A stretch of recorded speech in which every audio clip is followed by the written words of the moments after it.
Everyone, welcome back to another edition of the Apex the Podcast. Ladies and gentlemen, Pro League has officially went down. And I know that doesn't sound like anything crazy, fantastic, out of the ordinary to people who've been listening to the show for a long time, but it is. Because if you think about it, the last time we had a show where we could break down a Pro League weekend was like 3 months before Germany. That's how long ago it's been since we've been able to talk about Pro League. We are back. It feels so good. Listen, Roster Mania is fun. Lands are fun. But like Pro League is where it's at when it comes to the pod. Breaking down things before we get there, that's where it's at. I'm so excited for this. We're going to break it on down with the boys here in a moment. Enoch will be in the interview, which, by the way, was an awesome one with Rambeau. It's awesome to have Rambeau back on the show. The last time we had Rambeau on was before we were ever on YouTube, before we were ever a video podcast. So shout out to Rambeau for hopping on the show. It's a great one with him. But we got the boys here, Jumba and Donnie, and we are here to break down some Pro League. Now, boys, there is some major news we got to get to. Do we want to do that before we break down Pro League, or do we want to do it after? I feel like it's some pretty significant news. What do you guys think? Let's rip whatever you feel is best. I mean, you're right. Like, we're back with Pro League. What I was going to address quickly is, people always ask us, where's the podcast episode this week? It's tough when we don't have Pro League because there's not as much to talk about. Right? Not only that, but it's hard to get guests when there's no Pro League going on because there's just nothing really to talk about. And it's that's the last thing they want to do is talk about Apex when there's nothing to do but talk. That's not true. They like talking Apex. I know that for sure. They like talking Apex. It's just who do we get? It's tough because scrims, there's not much to talk about when it's just scrims. Lands are so few and far between. So it's tough. It's tough, man. Yeah, well, and they're also double blocking scrims too. So there's a lot of guys that are running 2 blocks, and it's what is that, 5 p.m. Central to who knows how long after 5-6 hours. So it can be tough. From my experience, they still typically don't care too much about that stuff. I just find that the tougher thing is we're trying to, when we try to do interviews, I feel like we're trying to go in for the storylines, and when there's no storylines, what do you do? Exactly. Maybe I'm wrong. Well, it also opens it up, like you said, for the storylines to be from players that aren't typically in the spotlight, which is always fun to, grab players who are on the rise, on the come up. So it's awesome, man. So boys, I think the most major news we got to talk about here is Reps currently leaving the roster. He's going to be taking a break from Apex for what seems like a little bit. I haven't gotten too much news. Don, I know somebody said in the Apex Discord that he said it was just a break. But as of right now, Reps is taking a step away from Apex, and it's a pretty significant story because if you want to talk about one of the anchors, mainstays in Apex Legends competitive, I think Reps comes to the forefront for a lot of people. Obviously, you have the big names, the IGLs and stuff like that, but Reps has been in the mix since the very beginning. I'll kick it off with you first, Don, because you do have that TSM blood running through your veins, at least that OG TSM blood running through your veins. How does it feel to see one of the OGs take a step back for a little bit? How does it feel to see your entire team that you supported crumble? Tears were shed that day. It was no, but at the topic of Reps, I've stated before that he's what is probably the player that got me into watching competitive Apex. So to kind of see him taking a step back, it's definitely, I don't want to say a surprise, but it definitely takes you back because he joins VDR. They seem to be doing rather well. We'll get into the Pro League stuff, but obviously they finished decently well, for a roster that's their first time competing in Pro League together. So it is kind of a surprise to see when you kind of bring in all the variables, the TSM breaking apart, everything that happened with this last land, with them not performing to their capabilities. It may be where he's finally realizing that was kind of a lot to take in. So he kind of just needs that break. Like you mentioned, Wyatt, there's at least for us, some unconfirmed news that he might be coming back for Split 2, but the full thing is that he's going to play through the ALGS LAN here in New Orleans, but then take the break after that. So there's still a couple weeks he's going to be playing. So who knows, maybe if he changes his mind between now and then, but at least as we know now, he's at least taking a break after the Open. But you just hope that, he finds whatever he needs to find, whether that's just taking a break and coming back, whether that's full on retiring. I think he's kind of earned that right to kind of do whatever he wants to do with everything he's brought to Apex. So I just wish him the best and just hope whatever he's able to find works for him. Jumbo, you have anything else to add on top of that? I think it just sucks because VDR was actually a quite pleasant surprise. They did pretty good on the first day of Pro League, and then I was watching them in scrims right now because he's sticking it out to the open, and they're kind of farming right now. I don't know what their final score will be, but I mean, every time I keep tuning into them, they're doing pretty good. Already had a second place there. In tonight's scrims, the second block, and I don't know, I'm not gonna lie, they were definitely surprised because of the fact that Vax, I think, has always been one of the most underrated players in Pro League, even to this day. Even after him doing quite well in Furia and having to fight for his spot back, Deeds was kind of stuck on tripods that I think had a lot of potential, but they just needed maybe better personnel all around and such like that, to get further ahead if they wanted to.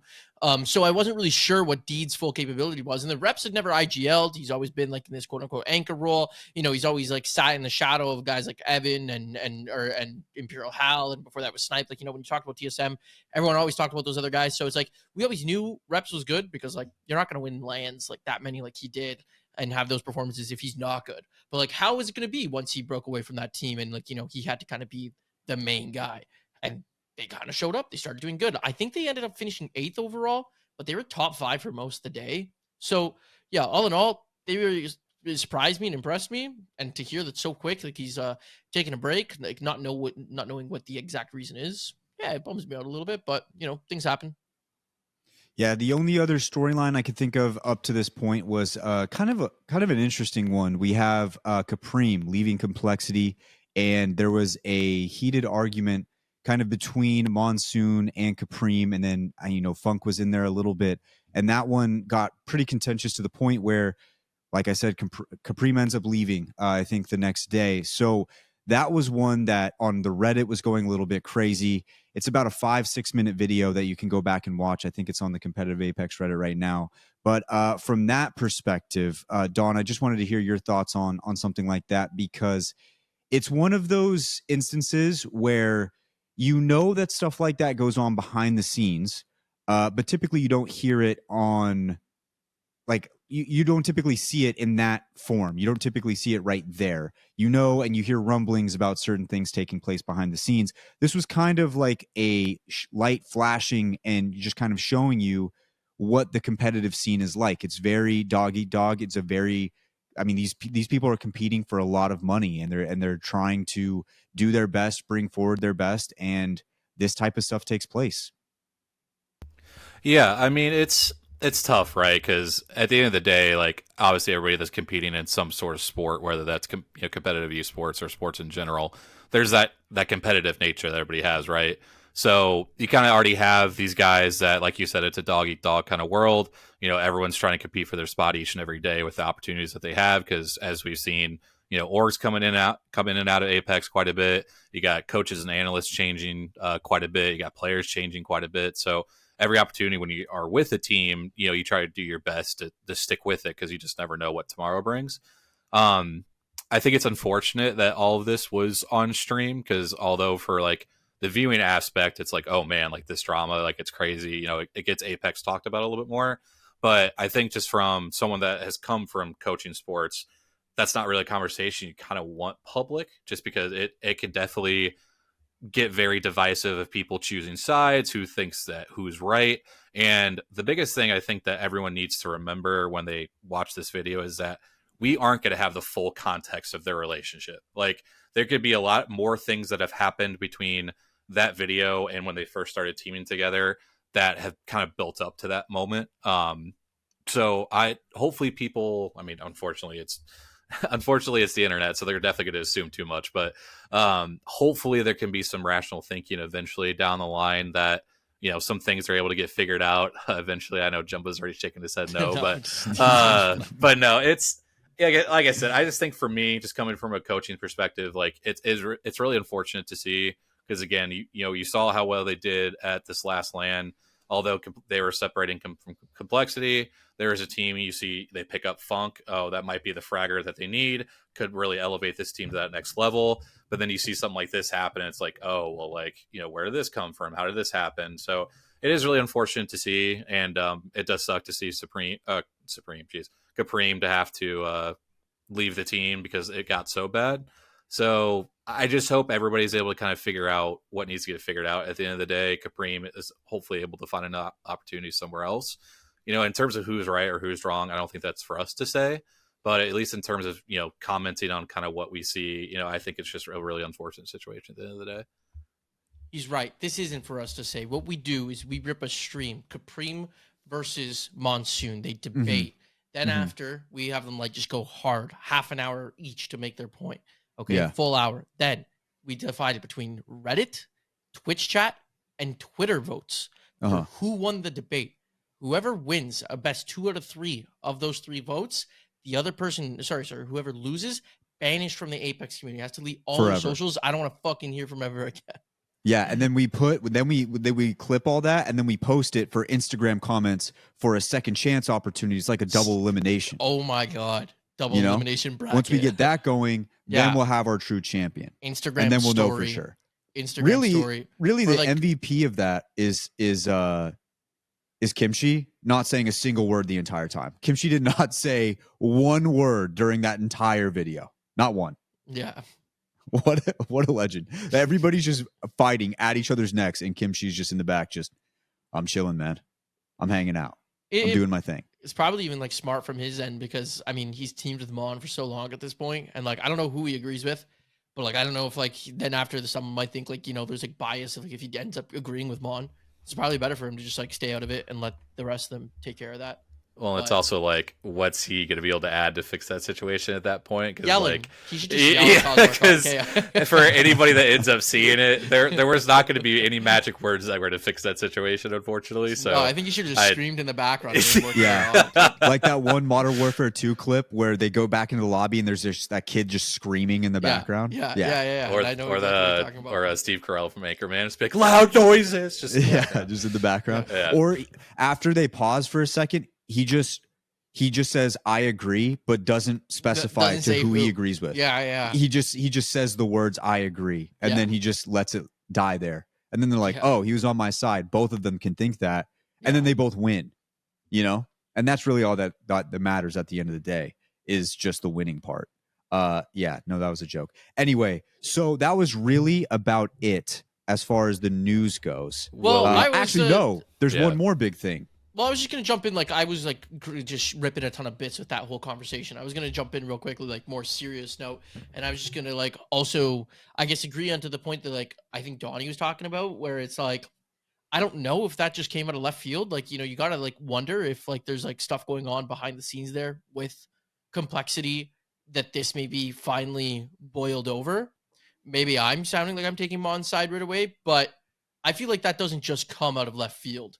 I feel like there's got to be something there first. And like you said, I think it's kind of interesting. You get a flash of the pan of what happens behind the scenes. I feel like a lot of times with esports, fans almost want everyone to kind of always be friends and happy, and they want everyone to respect each other in the best way. That's just, unfortunately, that's not sports in general. It's never is. You hear about beef within teams on professional sports all the time. You just never see it because it's not live streamed, and you don't get the inner workings of entire practice and everything like that. It's not even just esports though. It's you have coworkers that you see more than your family sometimes, and you have a lot of different personalities in that. It's it's just how things go in life. When you're going towards the same goal and you're on the same side, there's going to be disagreements all the time. And so, and even if they were friends, when you're in that kind of environment, it's a pressure cooker, and you have just a lot of things flying back and forth. At some point, it's bound to break. And even in successful sports, dynasties, you look at Bill Belichick, Brady, at the end of that, they both really did not like each other. And that's kind of the reason why they parted ways. It's up for debate on who was really the catalyst of eventually leaving. But at the end of the day, that was one of the greatest dynasties that we'll probably ever see in our lifetime. And it ended the exact same way, with two people kind of butting heads and then going their separate ways. Now you look at them, they can be in the same room, talk to each other. They go on each other's shows all the time. That's how esports works. And I think, like Jumba, to your point, a lot of people don't think that. They think everybody's just friends all the time. Remember, they're working towards something. It's just like going into your job. Like, you guys are all eventually trying to reach the same goal. It's a little bit different than in a job, because really you're just going into there to get your paycheck and that kind of thing. But even in Apex, you could look at it the exact same way. Not everybody's going for the legacy of it. Some people really just are looking for a paycheck, and that's kind of where it's at. So that's kind of the situation with Complexity. We'll keep a close eye on that. There's a lot of other things going on. Podcast, if we pull back the curtain, the fights between me and Wyatt. Oh yeah, the screaming matches we have about, like, the big one is, should we remove the what's up, guys? And Wyatt wants to. I hate it. I'm the one who always says we should keep it. You say you don't like it. Jumba hates it. He despises it. He wants me to get rid of it. I do not. He hates it so much. I do not. And then there's a big argument about the amount of times I say ladies and gents. That's with me, myself, and I. I argue with myself about that all the time. I've never known that. It's ingrained into my brain. I can't stop saying it. I won't stop saying it. But yeah, so that's the Complexity situation. The last bit of news here is Nocturnal saying he's going to return. I forgot about that. I almost just went completely right by that. That happened today, but Nocturnal did send out a tweet saying that he was looking to come back into the scene. He said he needed to get right back to work. So, boys, from your perspective, I mean, it was already really sad when we watched Nocturnal leave. It doesn't feel like too long ago, and that's because it wasn't. But how do you guys feel about a cornerstone? I would say a very, very great player, a very, very good personality to have in the scene, wanting to make a return. I'll start with you, Don. Yeah, I mean, I think it's for the competitive scene itself. Anytime a player of that stature and that notoriety comes back, it's always a good thing, right? And especially Nocturnal, I think most people can agree, is definitely one of like the more like fun, nice personalities of the scene as well. So it's just another nice person to kind of bring back in, and really can shake some things up. Because I think a lot of times when we see with these roster manias is it goes with the IGLs, right? Like the IGL kind of is the one that ends up finding who they want to play with. You know, when Hal decided to leave TSM, everyone was on pins and needles. Like, okay, where's this IGL deciding to go? And then this past roster mania, everyone was wondering, you know, what's Phony doing? And then everything kind of fell in from there. So you bring in another IGL that's a very experienced IGL, when there's honestly a lot of really good controller fragger players that are out there, enough people can fill in the anchor role. But I think the IGL role is something that's always seems to be missing from a lot of the, you know, middle to lower tier teams. So just bringing another top tier IGL in, I think only makes the region better. I think it just provides another opportunity for a top tier team to form. So I think it's only a good thing, and I'm definitely excited to see him back, because again, we've seen what he can do at his best. You know, they're one of the best top 5 teams in the world. So definitely excited for it. It should be good to have him back. Not to mention what it would look like seeing him come back after a little bit of a break. Jumba, you have anything to add on top of that? If you asked me, did I expect this? Probably would have said, yeah. The guys always they come back. They always come back. You know, Wig even responded. I was looking at that tweet. He responded. They always come back. Hey, I'm not gonna be upset that he came back. Knock's cool. I like Knock. Like, it was awesome to have him back. But like, it's not that surprising to me that, you know, if he didn't ever come back, it also probably wouldn't have been that surprising, because, like, you know, I'd also get it if people want to give up, but at the same time, like, yeah, like, they come back, man. Just wait until we talk about Designful's return. Oh, that's going to be a big one. Actually, you know what? We'll have him announce it on this show. We'll try to get him Designful, if announced you're watching right show. now, you got to announce it on the show when you come back. Yeah. You got to announce it on the show. We need it. If he's in New Orleans, we'll try to ask him. If he's not there, I guess I'll try to DM him. Yeah. One of the pillars returning back to the game. Boys, I think enough time has passed, and I think we've gone through enough of the news. Let's get to Pro League, because I am excited to once again finally talk Pro League after what feels like an eternity. I was VOD reviewing before this. That's how excited this guy is. Very excited. Did you ever VOD review last year? I'm kidding. You did. Well, I did. That's when I started to do it. That was when I first started doing it. And, you know, there was some teams I was following heavily. It was Complexity. It was Luminosity and a little bit of TSM. Also Cloud9. Those were really the gist of what I was following. This week, I really only have one team that I was looking at, but in the coming weeks, we're going to get through all of them. Let's run through the standings as they went through this first week of Pro League in NA. Our first place team was Huss, like everybody expected. They were first. They had 57 points. Second place was 100 Thieves, right behind them with 53. You go over to Envy in third at 50 points, and then Team Liquid rounded out the top four at 49 points. And I say the top four because on Liquipedia, they have the four little trophies there. So I'm going to stop it right there for the top four. If you run through the rest of the lineup here, there was a lot of other teams that had interesting days that we can get to here. You look at Furia down there at the 7th. We mentioned VDR at 8th. Shopify sitting there at 9th. Interestingly enough, we have NRG and Team Falcons at 12th and 13th. We had Stallions down there at 14th. That was a team a lot of people were looking at and wondering where they were going to land. And then we had a lot of other teams that we can get to here in a moment down there at the bottom. Let's kick it off with our winner here first. Team Huss.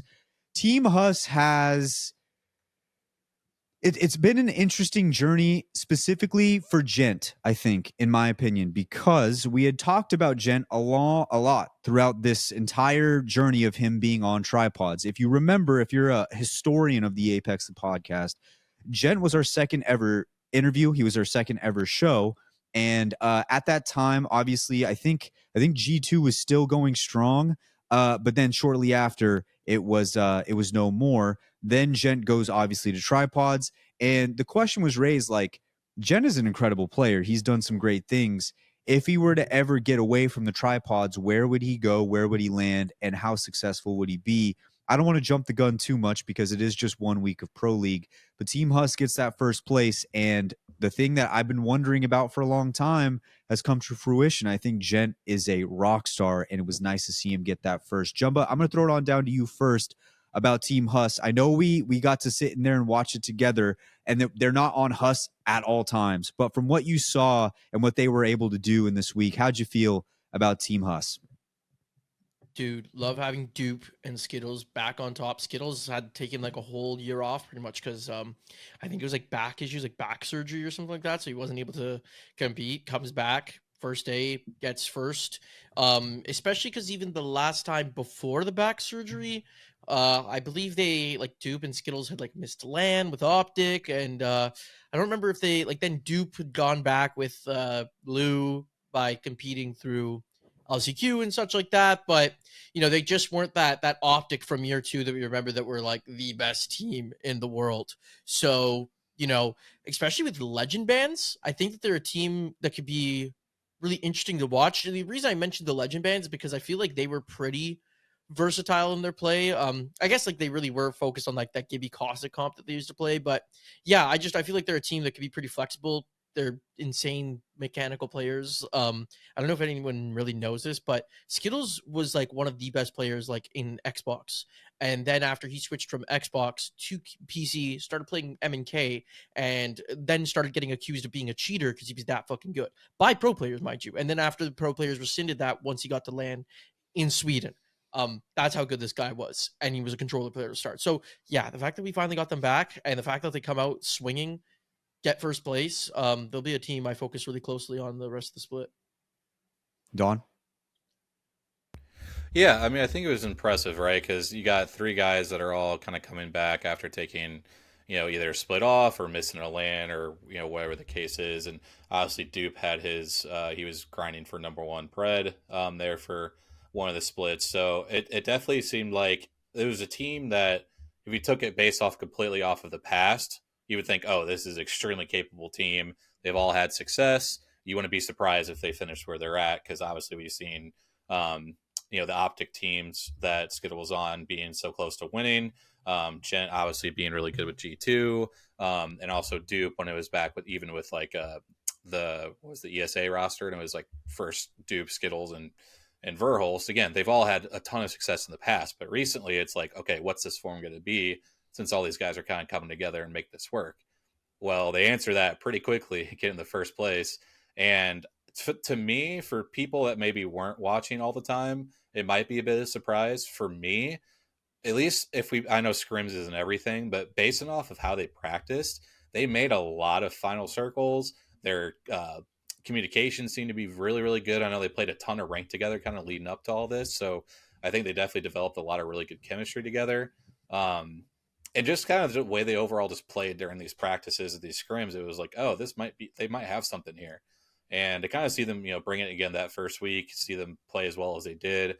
Skittle Cakes in his first pro league week back, I think he was like top 5 in kills already, which is extremely impressive coming back to a lobby like that. But it's just, I think it's a really cool story to see. You hope it's one of those things that they're able to keep up because, again, it's 3 players that all have a pretty decent pedigree when it comes to competitive Apex.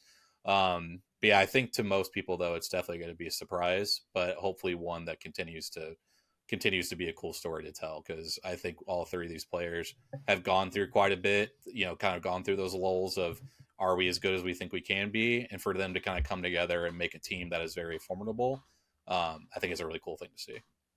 They had to rotate in game 2 on Storm Point right outside of the mill. There was like those little crates on the outside, kind of near the slope of the mountain. And I kept trying to get people to look at this rotate while we were watching it, because I was on a different stream than everybody else, and I'm paying close attention to what they're doing, and I still don't know how they managed to pull off not dying there. I think they end the game getting 2nd or 3rd place, but I might even put it in this show because it was such an incredible. I don't understand how they survived it. I'll go back on the VOD and see if I can find it, but they're rotating game 2. If you get a chance, go check out ALGS VODs on YouTube. You can just see every team, every game. It's awesome. That rotate really kind of opened my eyes to where they were at, because I didn't realize like how well and cohesive they were playing, even in high pressure, intense moments. And they pulled out of that, getting somehow 2nd place. And you look at the overall standings at the end of the day, getting those points from where they were at was gigantic, and it gives them a huge step up moving forward, because obviously, getting the points at the end of the day is cool, but you're really trying to get as many points as you can heading into that 2nd LAN and trying to get yourself those champs points. So little things like that change the dynamic of an entire team. And right now, this is still an unsigned team with a lot of potential ahead of them. So very exciting to see Huss do well, and I hope we continue to see that moving forward. Let's move on to some other teams from the top 4. I had one that I really wanted to talk about here that I had mentioned before the season started that I was excited to watch, and that was Team Envy with Dropped, Sykes, Zap, coached by Talmadge. And I had said that at that time, I felt really confident about their roster makeup and their coaching. I thought that overall, when you look at if you had a blank piece of paper in front of you and you had to build a roster, this would be one that I think you would sit and look at and be like, wow, I think I really came together with something nicely here. And they showed on that first day. It didn't start off the best for them, and it took a little bit to kind of get kick-started to where they felt like they were back in the mix, but they got there, and that's all that really matters at the end of the day. So shout out to Envy. I think that we're going to be seeing a lot more of them coming up here soon, and I'm excited to see where this roster moves forward. Don, did you have anybody else in the top 4? Yeah, I'll say real quick on Envy, the craziest thing, and this is why like people always say scrims don't matter. Like, yes, they do, but like they also don't mean everything, because Envy, if you watch at least a couple scrims, were awful. Just would not placing well. They might have had a day or two where there was some outliers, but overall weren't that good.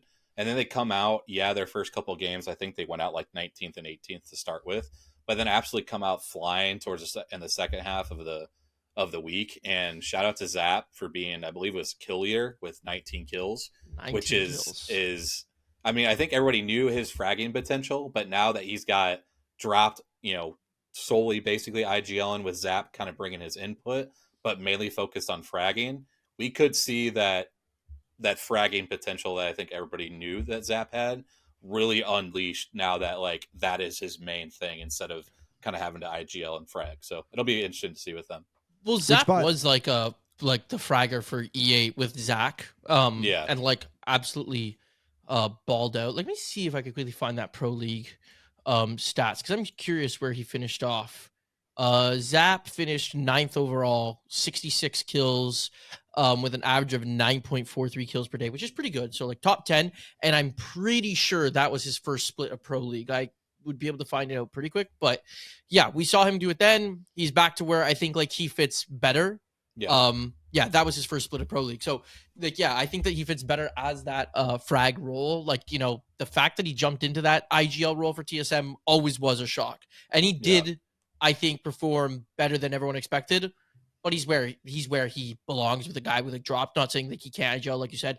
You know, the whole like thing of like adding his input there is really good. But like if he could just sit back and shoot his gun, I think the guy feels more comfortable doing that too. Yep. But yeah, to what you're saying, another team. I think obviously, I think we need to at least mention 100 Thieves. You know, being the new big team that formed.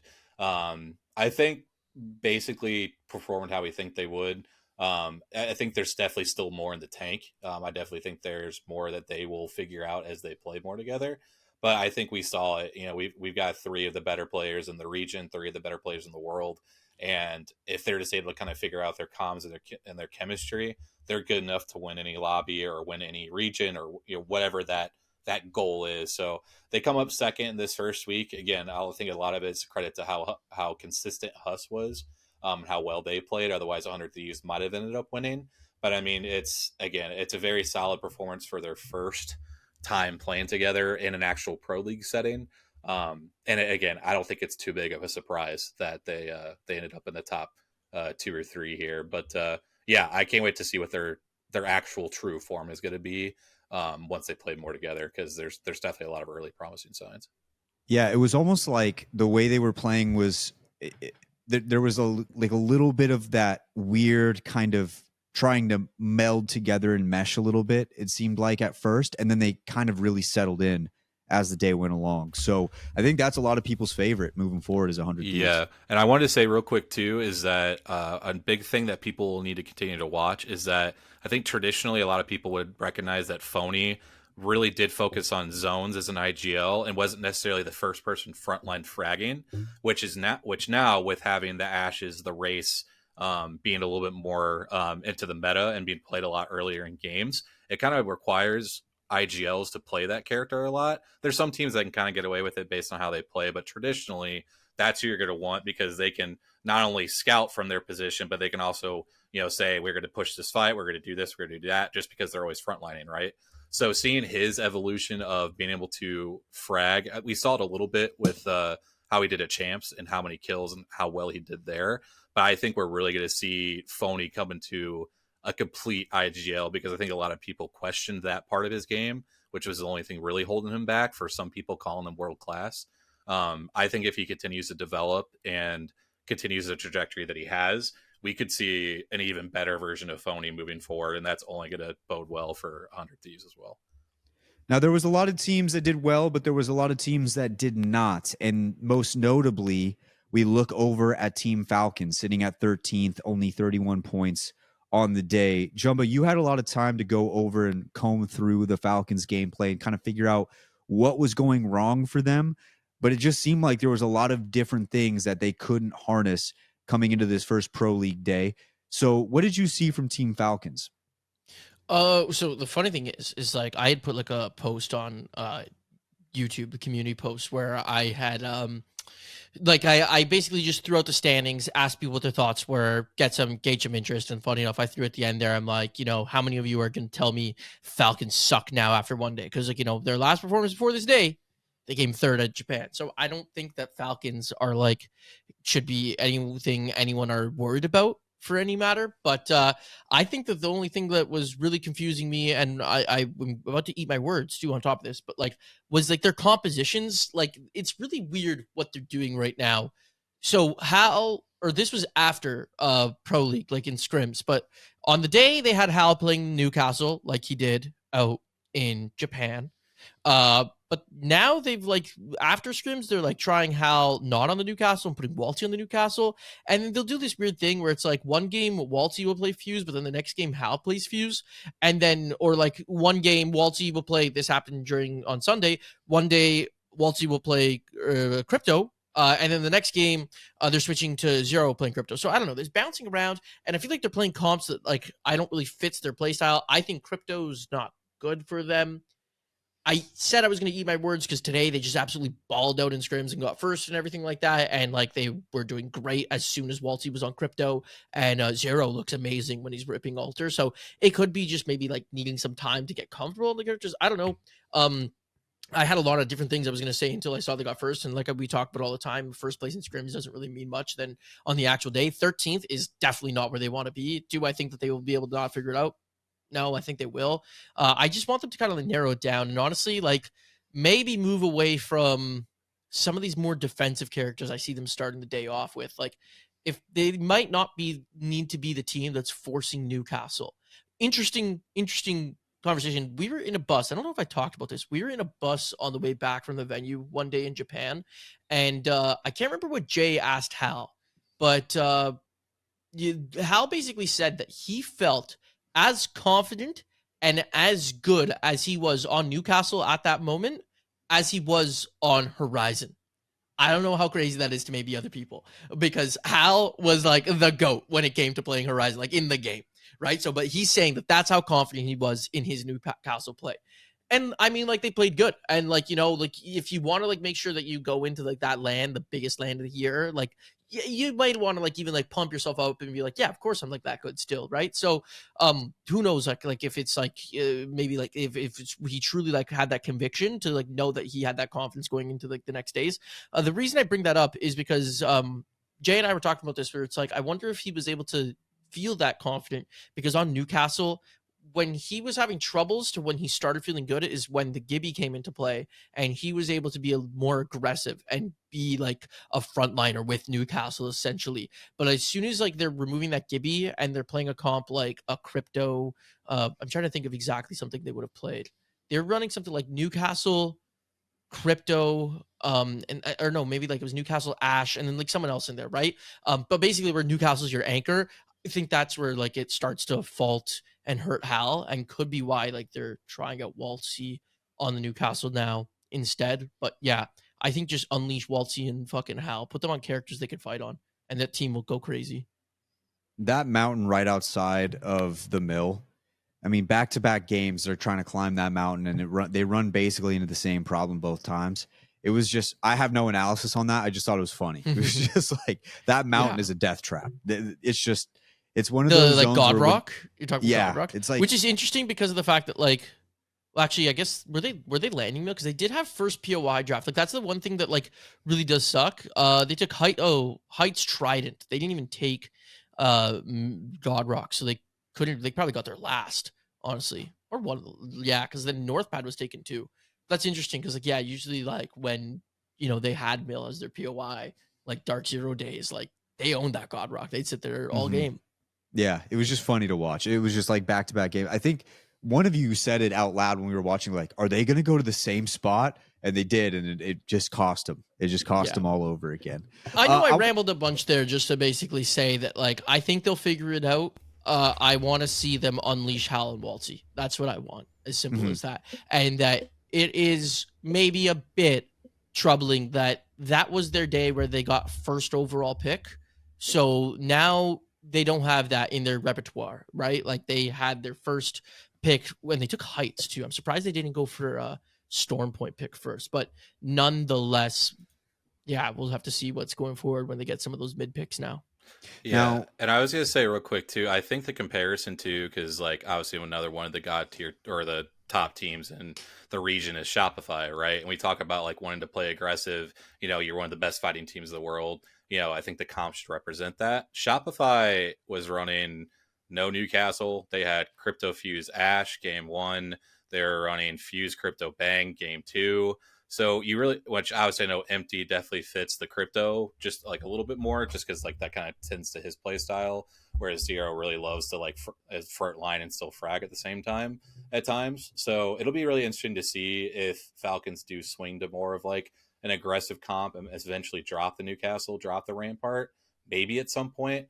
Just because I just seeing Shopify's results, I believe they finished top 5 or so, or maybe they got down to 9th, but I mean, Shopify was putting out a ton of kills. I think they just kind of lost some placement points there at the end. But I'd be interested to see if they decide to flip to a more aggressive comp with Falcons or if they continue to stick with the Newcastle. Like you said, it's a team that's going to probably figure it out. But, you see a team that it's a funny stat to see.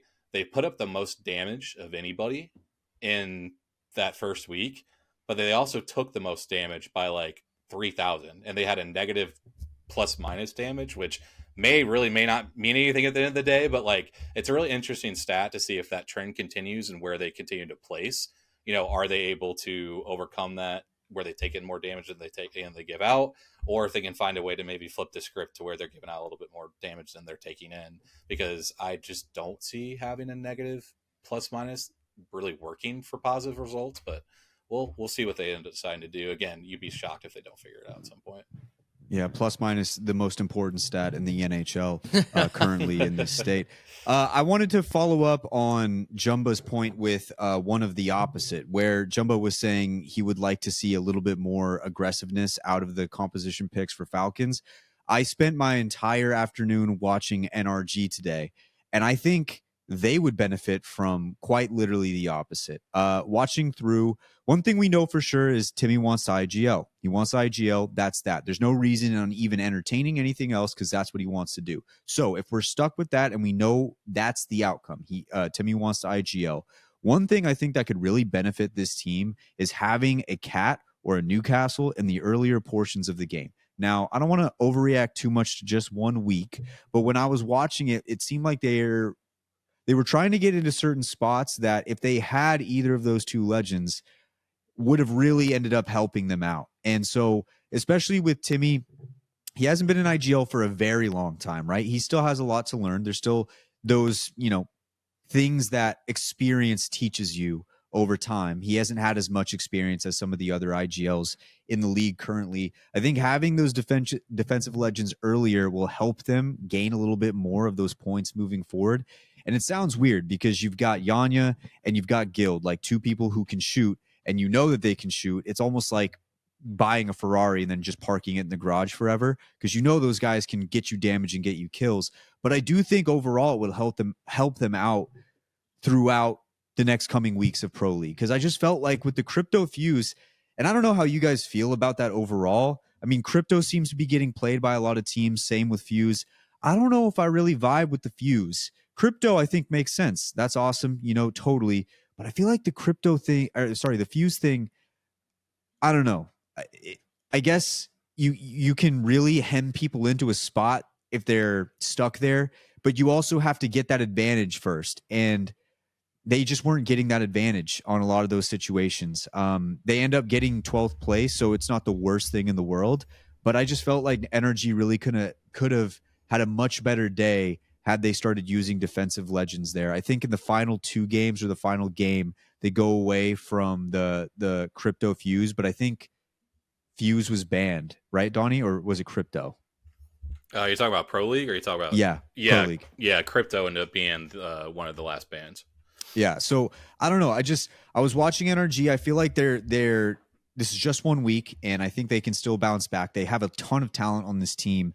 The only other thing I can think of when I was watching NRG was just cleaning up the comms a little bit. It seemed like Timmy had comms and he was speaking a lot, but sometimes they could get a little bit confusing. Like there was one moment on E District where he phased through an altar thing. He said, I'm good, and then literally was immediately dead. Like he was not good. And so I guess that's something you got to clean up. But that's something I think every team can work on a little bit. That's not something to just nitpick Timmy on. I think all teams have that, especially in those high stress situations. But overall, I think that watching this team, I'm excited to see what they go through and what they continue to get better at as the season goes along. I had said before the season started that this was one of those teams where I'm heavily interested in how it works out, and I'm heavily invested in it because I really like Timmy and I really like Guild. Guild's hopped on the show before, so it's one of those guys where you want to see them succeed. Same with Timmy. Both of those guys have been there, so it's like you want to see how this all works out.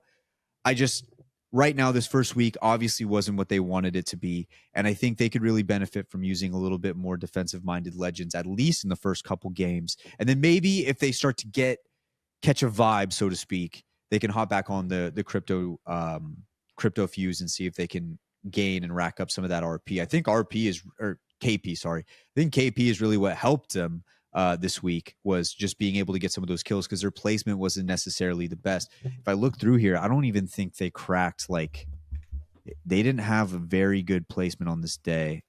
Let's see, they got a While 9th, we look that 10th, up, 8th. can I just say, fucking Yeah, their this highest placement was 8th. ALGS, this ALGS website needs to change. Yeah, there's some problems. I was trying to find EMEA because one of the points you made, like, I thought like there's something about Alliance that would have been a really good point that I could have added on there. And this whole time I've been looking at the second screen trying to figure out how I could see EMEA scores, and I gave up. And don't even try to tell me now how. I don't care. I am such in a minority of, like, I really don't mind this site at all. Like, yeah, why kick him off the pod? I mean, I'm probably gonna lose apparently some friends and connections in this space for that, but like, where the fuck do I go for EMEA? It's literally just the top left where like the red thing is. It brings up like the regions right underneath that. There's 2 fucking menus in the top left. Yeah. Why is there 2? Anyways, yeah, that's like a story for another podcast. Yeah, fucking. Sorry, Wyatt, I interrupted you. That's another thing too. Is like typically you're able to click to see, just look at a team's name and see what their best placement was for the day. Yeah. So you can see like, okay, they got 12th. What was their best placement? 10th. What do you mean they got 10th? It was their best play. Now instead, I'm seeing assists. Assists is the dumbest stat that could be included in anything. Because like 2 people, look, it's 3 people can get assists there, and you're adding them up. I guess 3 people get kills, but there's only 1 kill, but there could be 2 assists for 1 kill. You know what I mean? So it's dumb to say that there's 26 assists when there's only 25. That means nothing to me because there's only 25 kills. Anyways, it's a little bit of my rant. I had to have a rant in there. I'll find some people at New Orleans to be like, yo, so like, what's happening? Hey, listen to me real quick. Yeah. Listen to me speak real quick. I'll just say real quick on the NRG thing. I think it's just one of those things that, like, you have 3 great players, right? When you bring them all together, it doesn't always necessarily make, you know, the parts don't always make a bigger sum. You know, the individual parts, you hope they come together, make something better than just them by themselves. You hope it ends up being the case at some point. But again, it's the first week of Pro League. You know, we'll see if they're able to clean some stuff up. It ultimately is going to come down to how does that communication work? How does it come down from Timmy to Yanya to Guild? You know, are they able to find a way to make all of that work? Again, we've seen in the past some things that ex-teammates have talked about with Yanya and Timmy is that the comms are sometimes where they lack. So is that something they can hopefully overcome at some point? Because I think, again, at an individual level, each of them are extremely talented and some of the best players that we have in this region and the game itself. So how can they ultimately figure out a structure to where the communication all makes sense to each other and they all make the correct decisions at the right time? So I think ultimately right now, like, we get a lot of instances where there's like 2 people on one page, one on another, or one person's just too far ahead of somebody else. Like, there's always to be that little something with the comms and the decision making. So we'll see, you know, if they're hopefully able to figure that out. But yeah, again, another team that has a very high ceiling, but what does that floor end up being, and how does that ultimately come to their placements each and every week? Yeah, and then like there was a perfect situation of what you're trying to reiterate in game 1. They're going up the hill towards the Godrock spot on Storm Point. They're running up there. A catwall goes down. Timmy's seeing it, and there's 2 teams fighting at the bottom of this hill. And Timmy kind of turns because he saw somebody slide down the hill to his right. Guild and Yanya are looking left, and they're trying to get kills on these teams down here near the wall. He says, no, we got to go right. We got to go right. He's like, you know, he's trying to get that comm out quickly and loudly. He gets it out. They follow him. They go down there. But the problem was when they were standing in that spot before, looking down at the left, they have a rock behind them. They have their back covered. The second they went down to try and fight that team on the right, now you have all the teams who are looking out from those buildings and like the water area just looking straight at you. And they're just popping shots with the weapons that are out right now, 30-30s, G7s. You're going to take so much damage doing that. They had a little bit of a car, like they had like a truck right there and then like a pallet of what looks like to be concrete. I can't be for sure. You know, I haven't gone into code and figured it out, but that's all they had in front of them. And they, you know, they weren't even able to handle that team that they went to go fight. Immediately right after the fight's over, Guild says we should have fought that team, you know, on the left. And Timmy just kind of goes, yeah. And I think those are going to be the situations where experience as time goes on with Timmy, he's going to learn more and more and get better at those types of situations. And I think another thing people talk about with Timmy a lot is the aggressiveness, how aggressive he can be. And there was a few times where I actually felt the opposite this week, where I felt like there were times he probably should have tried to go for something and didn't. That was one where I felt like it was a little bit too aggressive, but not in like, I don't want him to fight there. It's more, it was just that the wrong fight, which once again, I don't even think that's an aggressiveness thing. I think that's just a pure IGL thing, like understanding your surroundings and situations. And you could even fault Yanya and Guild right there for not, speaking up a little bit more there, being like, we have this team right here. Let's watch our back. I actually think Yanya did say at one point, this team's going to be walking up on our back. So I don't know. It's just the comms, I think, is really what it's going to come down to. Like you said, Don, kind of understanding each other and getting out the information that is vital to the moment, to make sure that they're able to come out and do what they can do, because those are all three highly skilled players, very good players. We've seen them perform at the highest level. So that's where we're at with that team. Boys, that's all I had for NRG. And if we look through the rest of this lineup here, there's some other teams that were kind of surprising. We don't got to talk too much about Locked In, because we're going to talk about Locked In with Rambeau in just a moment. But did you have any other team that we haven't talked about yet, good or bad, that you kind of wanted to highlight? Yeah, I'd just say for me, shout out to Unleash, getting a top 5. That's a Dig Vibes team for those who don't know that. Shout out to them. Again, they came from the qualifiers, a team that I think Dig Vibes especially has kind of been knocking on the door of kind of making that step into Pro League and, getting that opportunity, because I believe this is his first Pro League split, if I'm correct about that. So, but he's kind of always been in and around that area of making that leap, and they're able to do that with this with these qualifiers that we recently had. And just definitely big shout out to them. They've only been improving every time I've watched them play. And again, I think we not only love to watch the teams that we know are the super teams, right, but also these other storylines that come with competitive Apex, whereas these teams that come out of quote unquote nowhere and start to surprise people. So hopefully they can continue it into the weeks to come. And just shout out to Dig Vibes, and I believe it's Legatron, and I'm going to say that so wrong, but Florzy, yeah. I apologize. The next time I say it, I'll make sure I get it right. But shout out to you guys for how you played well. So we're actually 2 times we're kicking you off the show now for not getting that name right. 3 strikes you're out, buddy. Yeah, no. 3 strikes you're out. It's not like I called. It's not like I called kind for on this podcast. You actually? All right. Why do I not know that? Yeah, that was a tough look for your boy. Joe, but did you have any other teams? No, man, I think I'm solid. We chatted about a lot. Donnie hit them with Unleash, even a team like Oblivion. So just looking forward to Sunday, catching up with seeing some of the teams we didn't see this week and finally compete. Yeah, the last thing I had was Stallions, and I don't want to go through their whole, synopsis of what's going on with the team, because I haven't gone through and looked at the VOD quite yet. But I will say, Albrelelli pulled off a play that was absolutely incredible. Was it game 1, Don? Mm-hmm. Yeah, I think it was. Absolutely incredible. I could not believe what I watched. And it was even funnier that he went into Wig's chat and was like, "You're going to freak out when you see this." And yeah, it was insane. Absolutely insane. To be able to get them the points right there was huge. And, Stallions didn't have their best week, but I do think Stallions has a little bit of that vibe to them where people wouldn't be surprised if they slide in here. And I think that when it came to Japan, that was like a surprise. Like, oh wow, okay, cool, awesome. We get to see Albrelelli in Japan. I think there's some expectations with Stallions right now, so I'm excited to see what happens there. They, you know what, Mac has just been fun to watch with the Legend bands playing so many different characters.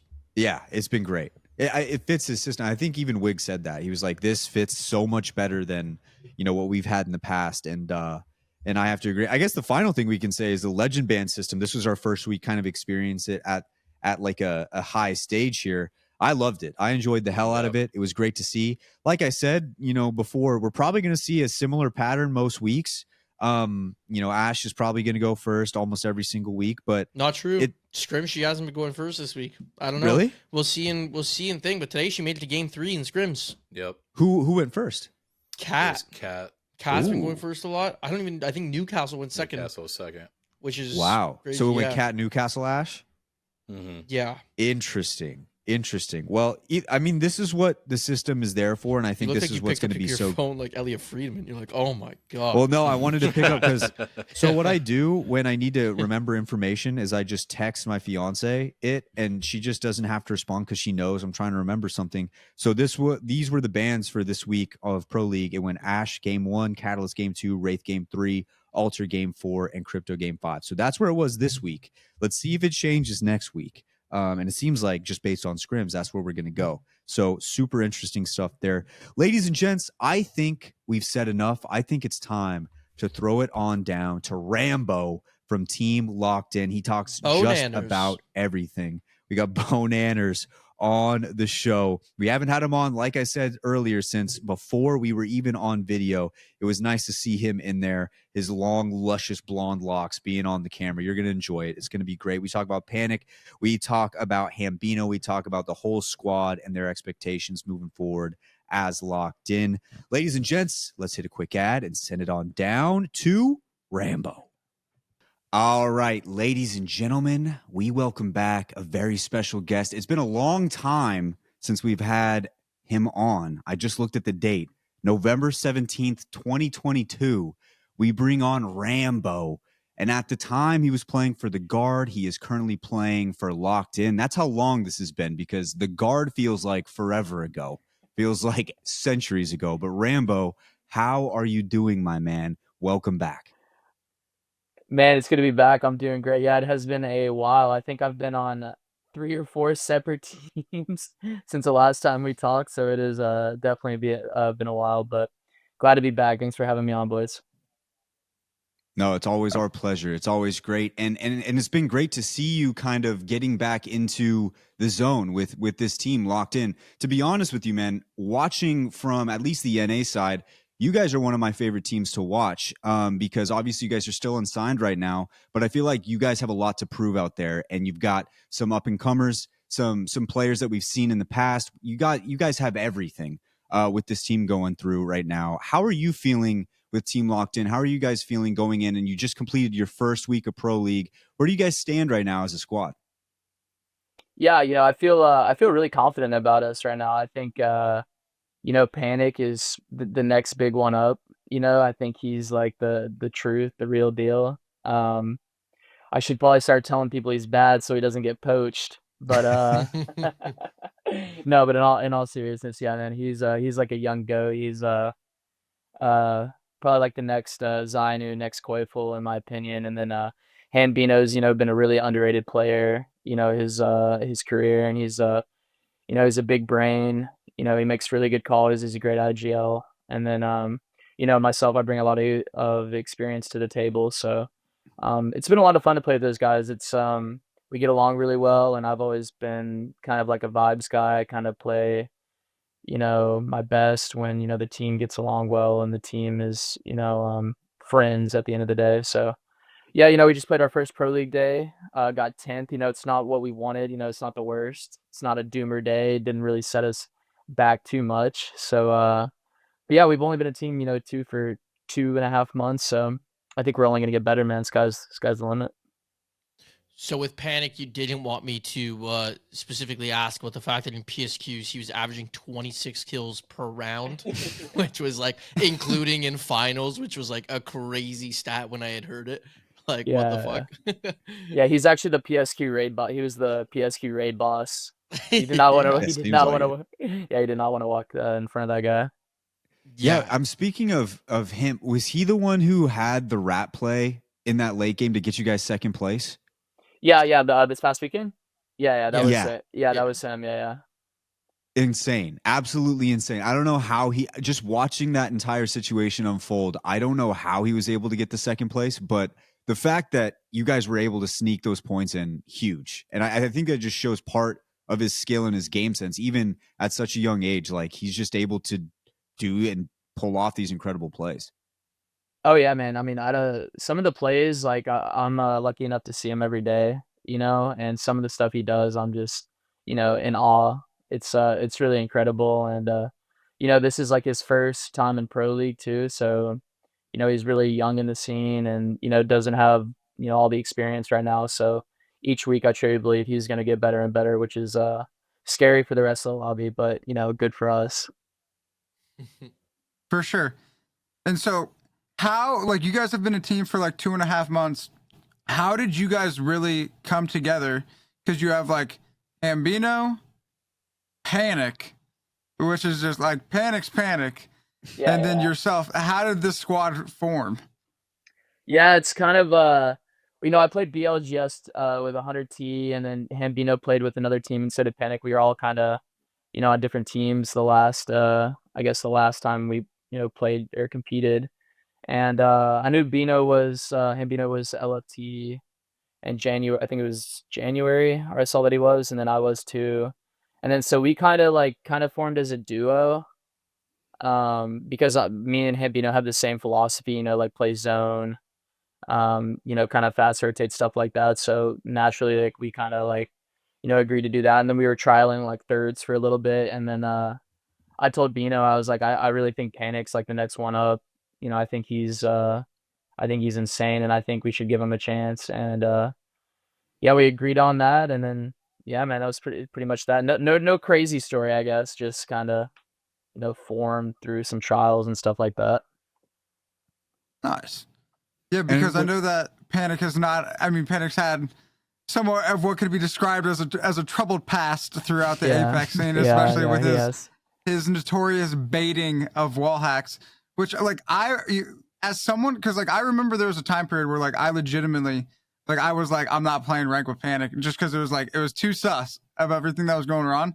And then it just got to the point where it's like, all right, he's been playing for this long, and he's like I'm not gonna lie, like he's shit on me multiple times. Like he's an incredibly talented player, and once you play for so long and you're not banned, you're like, okay, like he's just like the king of like baiting, and then he's just continued to perform, especially with you guys now, and so it's definitely cool to see. Yeah, definitely. He went through the ringer for a little bit. I remember those two, but I think he went through all that stuff, and nothing happened, and it was years, or I guess, or whatnot. So he streams every time he plays. So but yeah, he definitely is good at baiting it and getting people to talk about it. I guess yeah, there's no such thing as bad. Attention is attention. Yeah, no such thing as bad PR. So yeah.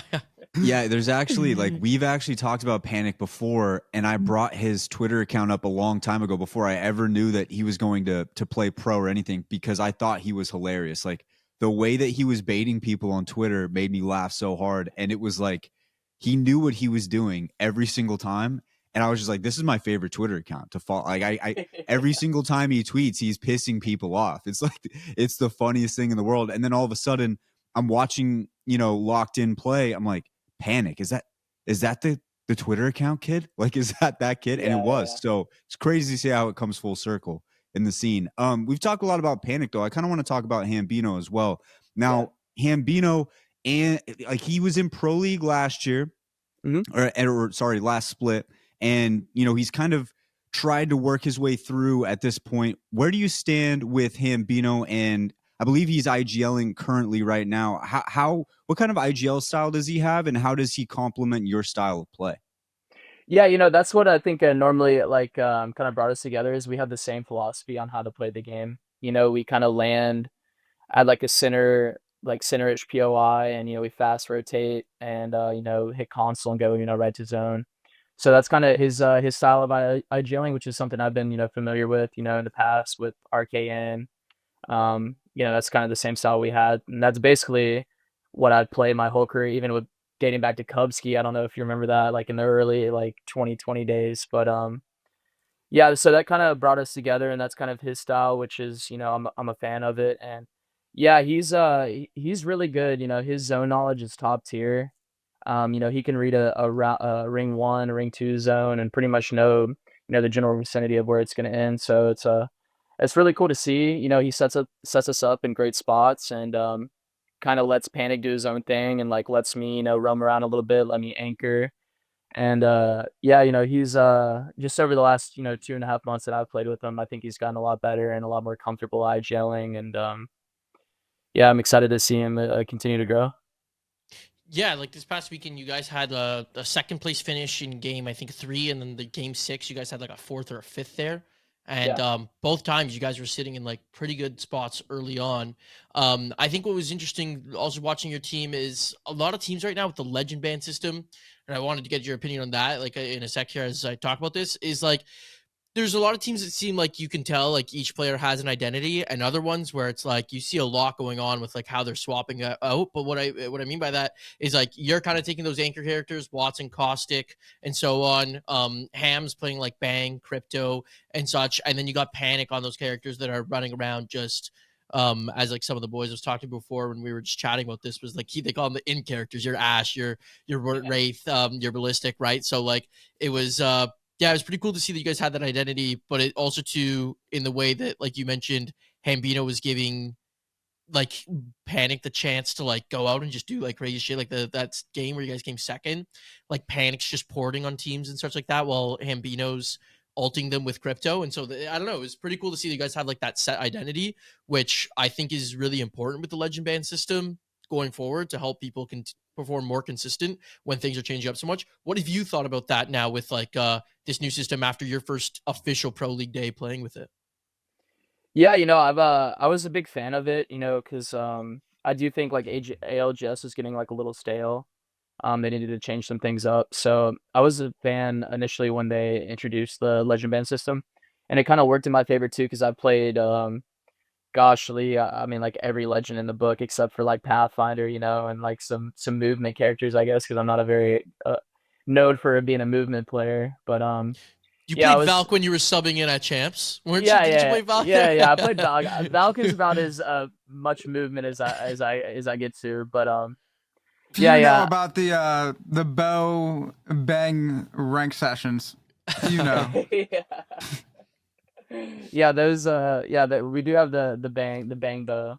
Um yeah, I was a big fan of the legend band system. The way our team is set it up, it kind of works out for us. We're all on similar roles, so we're not swapping around too much while we play, and it creates like a really good synergy. For us, we kind of all know our roles. Like I said, I'm doing or console legends. Panic's on the Fragger legends, and Bino's on like crypto and legends that he can scout with. So I think it's worked in our favor so far. It's only been 1 week, but yeah, I think we'll keep improving on it. Now, you talked earlier about how the last time you'd been on there had been about, 4 or 5 different teams that you had been on going through this whole process. And I feel like at the time when we first had you on the Guard, there was like a really good run that you guys were on. And then after that, things kind of took a lull, there was like a, just an era of you're trying to get back to that place where you can get to a LAN and kind of flash your skills and show off to the rest of the world, like what Bo can do. Going through all that and going through all these different teams and the different teammates, rosters, all that kind of stuff, like how much did you learn about yourself as a player and as a person, just kind of going through that adversity, trying to get back to a place where you can find some sort of stability? Oh yeah, man. I mean, you really find out about the person you are when things aren't going well, and I've definitely had a bunch of up and down moments in my career. With back then with the Guard, when the last time we did an interview, we were like, I think like first in Pro League or second in Pro League, or I can't remember what we finished, but we were doing well, and we were qualifying for LAN. And then last year, I mean, it was just abysmal. We didn't qualify for a LAN at all, so it was definitely tough. I learned a lot about myself. I think each year I've learned something new, and last year I kind of figured that in order for me to perform my best, I have to play with people who have like a really positive mindset. And that's not saying like my teammates in the past didn't, but like I think someone who doesn't scream or yell, kind of just someone who's like level headed, I guess, and kind of keeps the vibes going. So I've kind of learned that, and yeah, it makes you when you don't do so hot and you have to watch lands. Think it kind of makes you more hungry to get back into it. Um, especially since I've played at lands before, so I know what it took to get there, and I know what the feeling was like. And then having that, being taken away from you for a year is, you definitely learn a lot from it, and it drives me and makes me hungrier to get back. So that's ultimately the goal this year. Luckily, I'm already gonna get to play in one, so I'm doing good so far. Yeah, I was actually going to ask, like, so with that coming up, we're just about a month away, and the last time, like, I think it was like the split one playoffs for year 3 that you were at. So now that you guys are going back, especially Hambino and Panic's first time at LAN 2, I'm pretty sure, yeah. Like, have you guys like talked about that? How you're feeling, especially with like the open 160 teams? What the thoughts or the game plan is going with like kind of handling this sort of new format, or is it just kind of going in trying to keep the vibes up? Like, what are you guys thinking about with this LAN coming up in just about 4 weeks here? Yeah, we're definitely excited. We haven't thought too much about it. We kind of are going into it, knowing that if we just play our game, we do our play style, we don't do anything too crazy. Like we'll be there in the end. We'll play well and we'll get there. We're definitely prepping for it. Each week, and it is kind of a crazy format. The 160 teams, so really anything can happen, I guess. But yeah, we're going into it with a positive mindset, just gonna play our best. And I always thought that I always played my best when I was playing at LAN. I really thought thrive off people's energy and like the crowd and stuff like that. So um, I think going into we expect to do good, and yeah, that's pretty much We it on need that. those. We need those bow pop offs again. I don't think there's a greater That picture in picture's ALGS legendary. than that. We know which one we're talking about with the hair just Picture's flying up in there. legendary. Looks like man just hit Yeah. Super Saiyan. Yeah, Yeah, legitimately. yeah, Yeah, that was awesome. so I do want to kind of talk about that feeling of being at a LAN too. And you said sometimes it feels like you play your best when you have that energy there, when you're in front of the crowd. Do you think, like, is that something that when you first went into it, you kind of had to feel out? And was there like a learning curve to being in front of other people rather than just being at home? Or was it kind of just naturally easy for you to just play your best in front of everybody else? I think for me, it came a little bit naturally. I've always kind of, enjoyed, I guess, entertaining, or, I've always tried to make people laugh in the past, or, like if I'm like around crowds and stuff like that, or, just bring a positive spirit, positive mindset. So, I when I saw people cheering, or when we happened to do good, my first sign at Raleigh, and everybody was, cheering for us, clapping for us, stuff like that. It kind of, um, just got me to a playing level that I had never played at before. And I never had any nerves. I never had any like I was never scared or anything like that. It just kind of came natural, I guess. So I got lucky with that. Um, yeah, never nervous or anything. So I love that. I love it. Just because there are sometimes those players, and it could be in any sport, where it just seems like whenever the moment's at the top, where you really have to perform, it's just there's just some players who just do it, and it's fun to watch those types of guys because they make a name for themselves in playoffs, all that kind of stuff. So it's really cool to watch. Now, here's the big question. I was listening back to our first interview, and you said something very important, and we've been talking about vibes a lot. You said you needed to find teammates that you could share a beer with. And I felt like that needed to be quoted somewhere. Honestly, I might put it in the studio. I just need a teammate I can share a beer with. Obviously, there are some members of your team who aren't at that age yet. Do that. You can't do that. But how are you feeling with the team going in? Have you guys ever met? Have you guys ever, or has it all been online?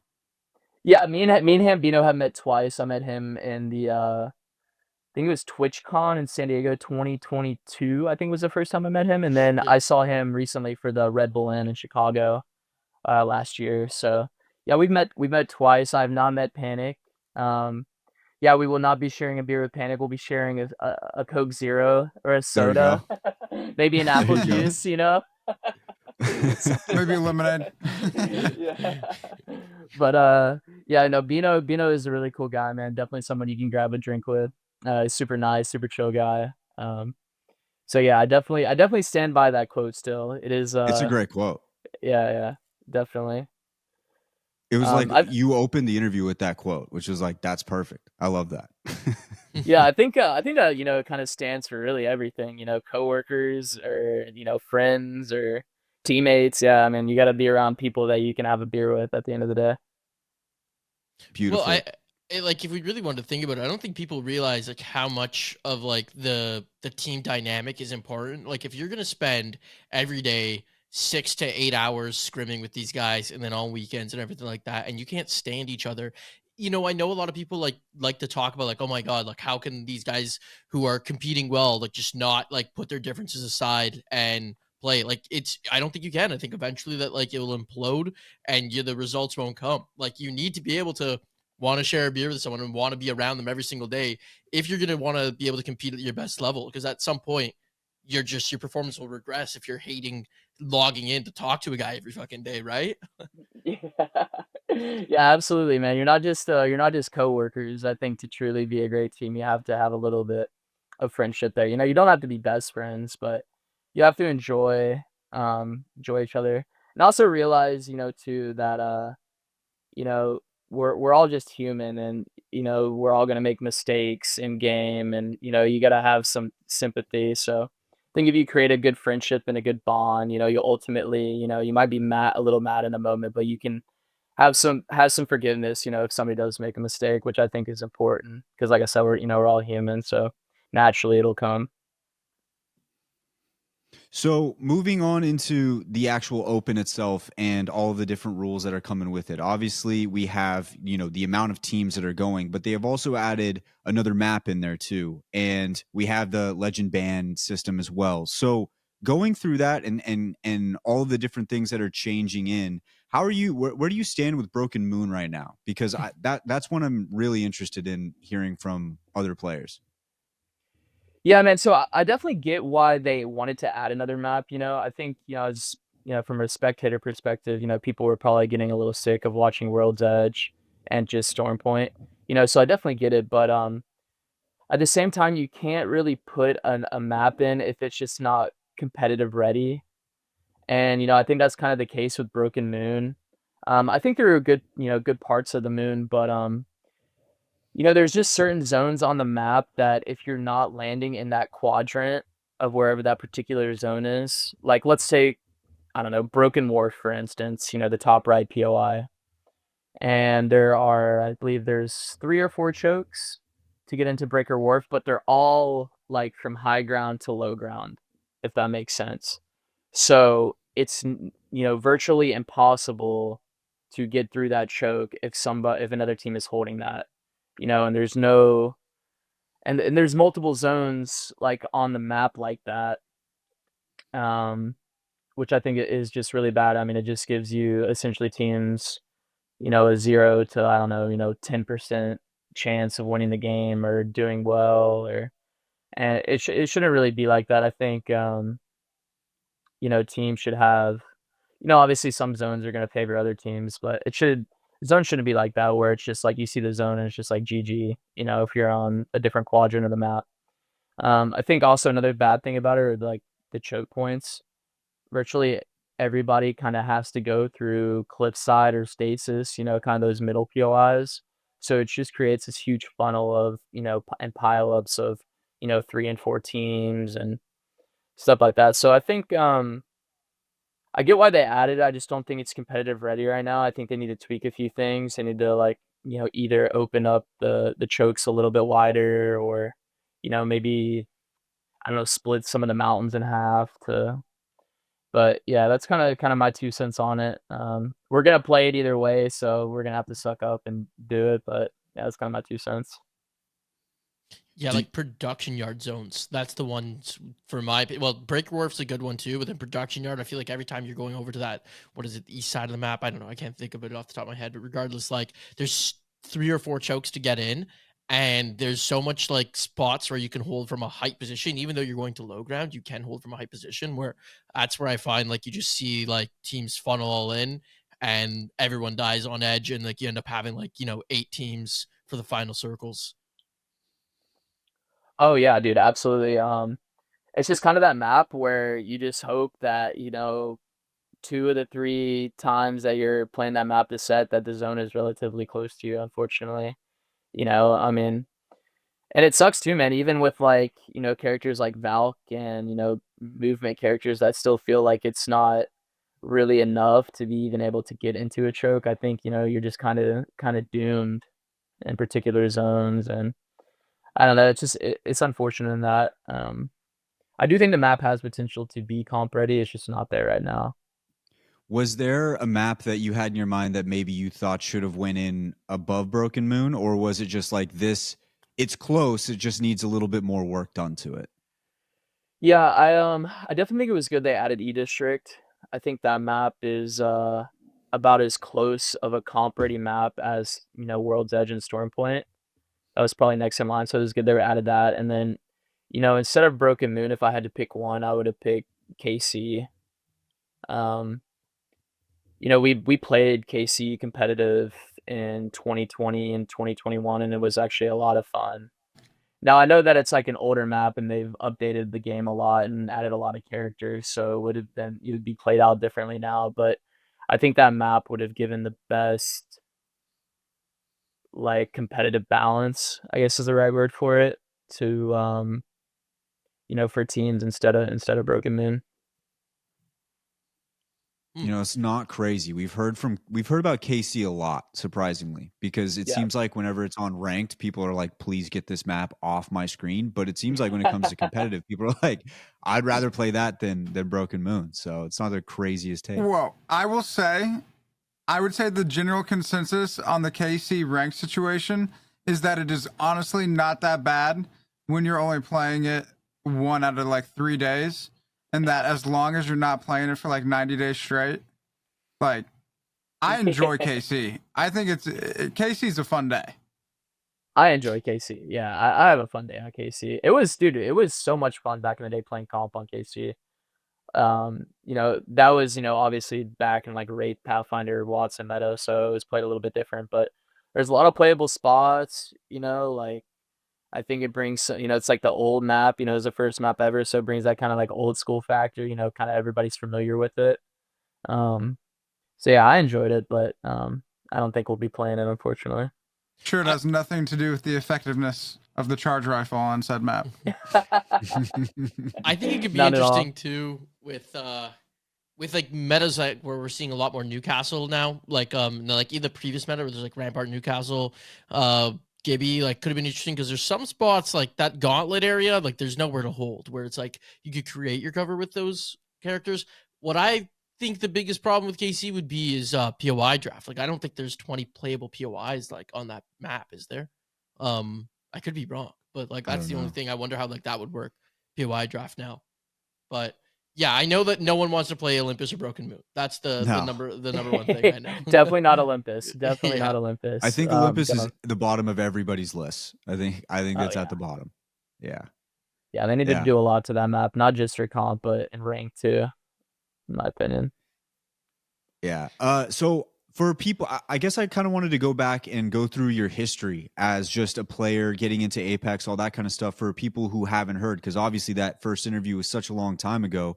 So did you kind of want to run through your history with us? How'd you get into Apex Legends or just gaming in general? And then how did it transition into becoming a pro player? Yeah, man. So I was, I think I was a grad student at Florida State, and it was January or February of 2020, and I started playing Apex just like a little bit, just having fun playing with my brother. My brother would always hassle me about it. Dude, get on, play a couple rounds with me, and I'd be like, I think I was like playing like Call of Duty or Destiny at the time. So I was like, nah, bro, I don't want to play that game.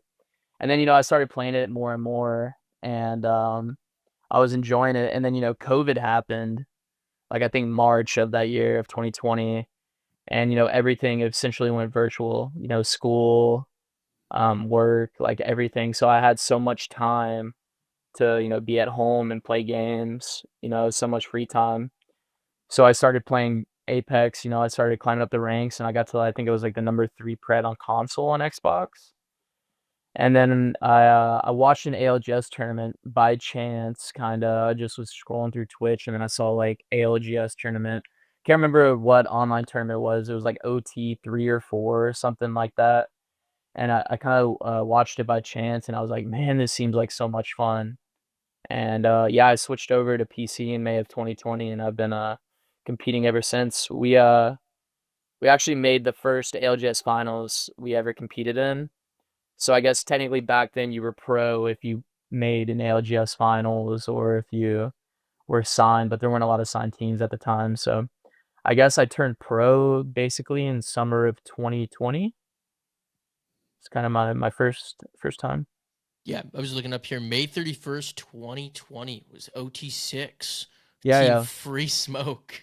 Yeah, that was me and Clane and Swersy, I believe it was. I think we got like 12th or 13th. But it was our first tournament together and first ALGS, and we made finals, so it's pretty cool. Something I thought that was even funny is like Madness and Noct are playing together again, and I remember that you guys all played together, but then you guys also didn't finish Pro League that split, which was always was interested in that story because of the fact that I remember you guys had like one bad day, but actually weren't doing that bad, and then just stopped Pro League. But then you guys all got picked up by different teams and like finished out the split with different teams, if I recall. That was like the last COVID split Pro League, I think it was like before playoffs. Yeah, man, that team had really high hopes. We were playing good for a little bit, and then Pro League happened. We just were kind of, like a sinking ship, unfortunately. Yeah, I mean, I've had a lot of teammates over my careers, and I can't count how many, but it's been a lot. But yeah, that was a fun team. I'm still cool with those guys. Madness was always cool to me, and me and Noct are cool, and yeah, I was actually really surprised because on paper that roster was going to be really good, but we just weren't. Yeah, because I think it was E and I on literally like our last podcast. We were like, have Madness and Noct ever played together? We went back and forth for a long time, and then it was like, oh yeah, they played with Bo back for were you guys signed to Ghost Gaming, or am I like mixing up the timelines there? I think I'm mixing up the timelines. On the Madness team? No. I think Madness left to go to Ghost Gaming. You guys were called bench warmers at the time. I think that's what it was. Yeah, I think Madness went. Maybe it was CLG at the time. Still, I can't remember. Yeah, I don't know. Funny story. Maybe some. I guess I can talk about it this time. But we were actually going to be signed to Cloud9. That Madness, me, him, and Noct, and we were talking with them. We had pretty much the contracts written up, like everything. And then they kind of like ghosted us, and then we ended up breaking up like a week later. So I guess it was a blessing in disguise for Cloud9, but they just ghosted us and didn't sign us. Yeah. And then doesn't Noct go on to get signed by Cloud9 after that? Like he does with the Zach. That's yeah. It was kind of crazy how that worked out. We all ended up coming out on the other side of that okay. So that was good at least. Absolutely. Yeah, so there's been did you have one? Yeah, so I was gonna get back to when you said that you like when you don't hit LAN, that then you have like a higher drive.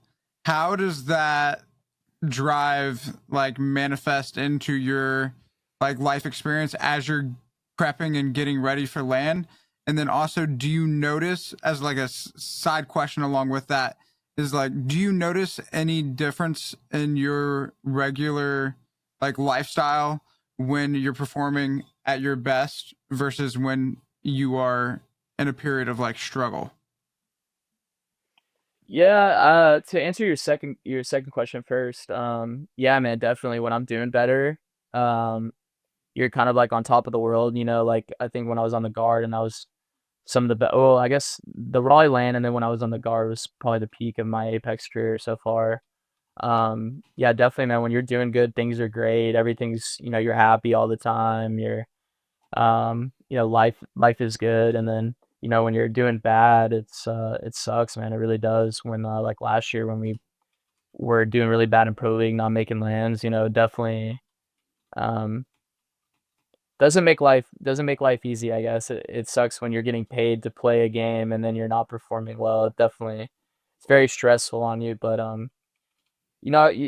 I've kind of been grateful for everything. I think you have to be appreciative of your failures just as much as your successes.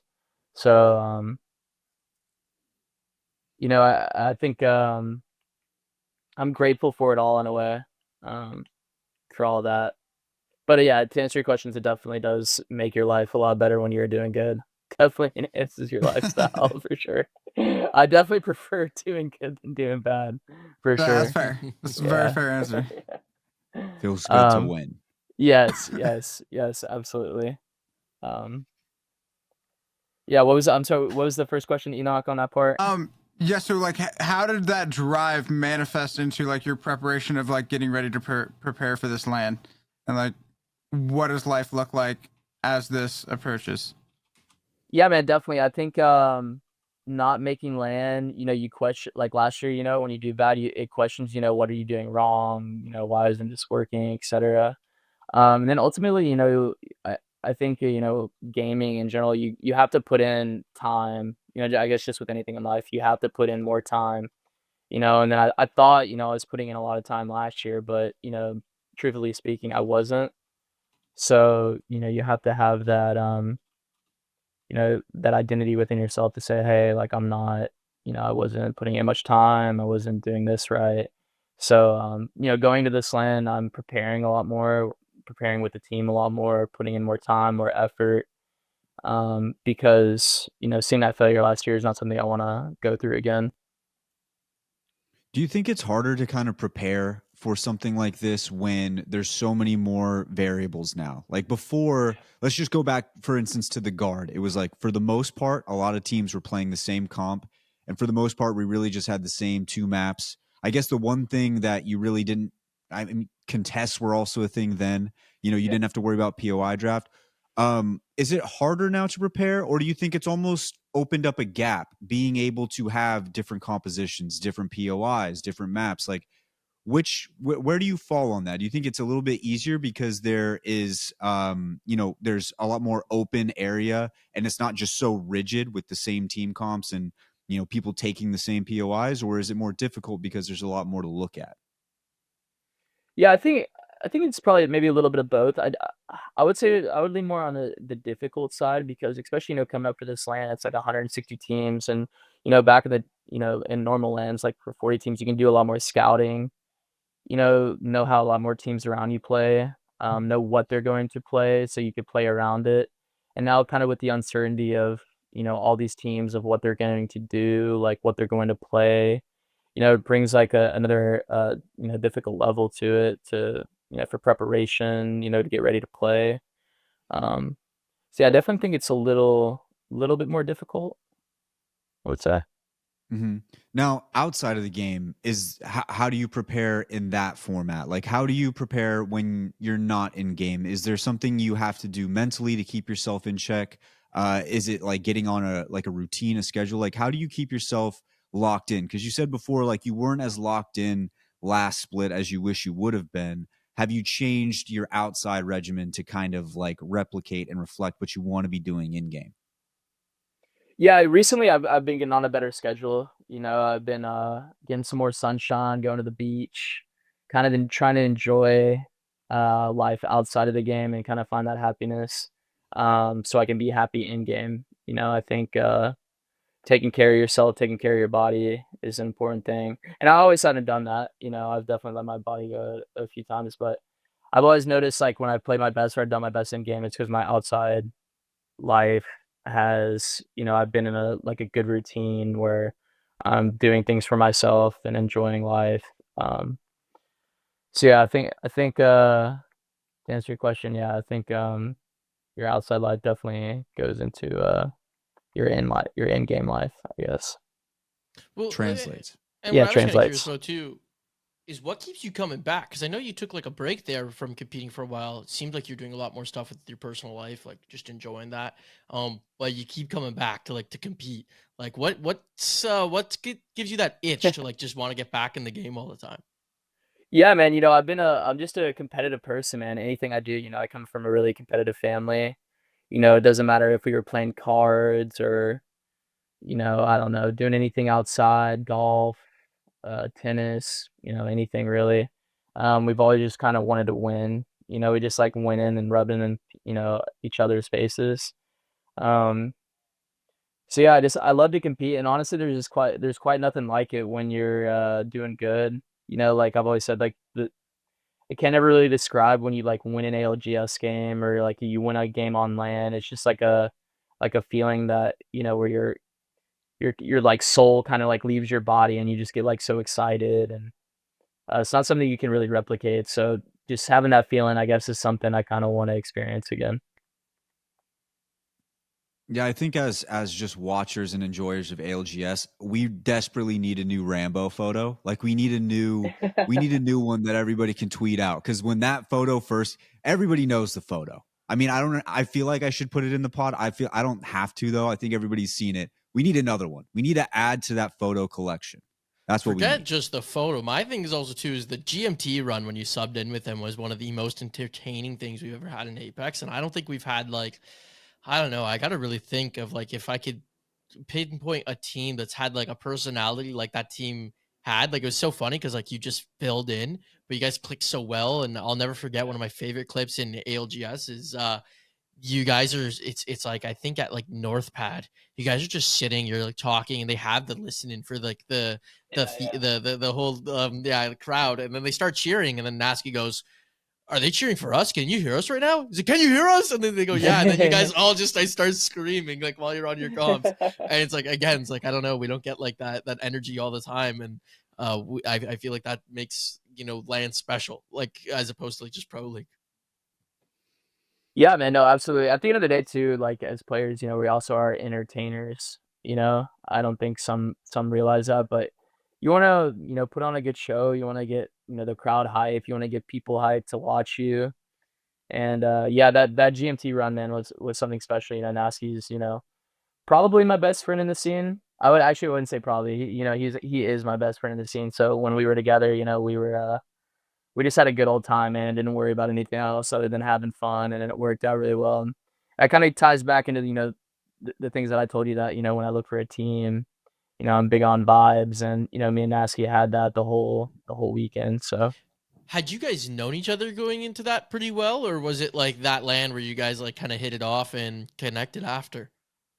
Yeah, that was the first time we met. Was at Raleigh right there. That LAN. We had played a bunch like online. We were doing like I don't know if you guys remember like ESA tourneys back in the day, like the open absolutely. weeks, stuff like that. So we were playing it's actually me, Nasky, and Kay Sweeney were playing those together for like every time we could, which was really fun. We were doing that. We were playing ranked a lot together, and we would just talk. We have similar personalities, similar sense of humor. So we just kind of connected on that, and we both loved us a good cigarette. But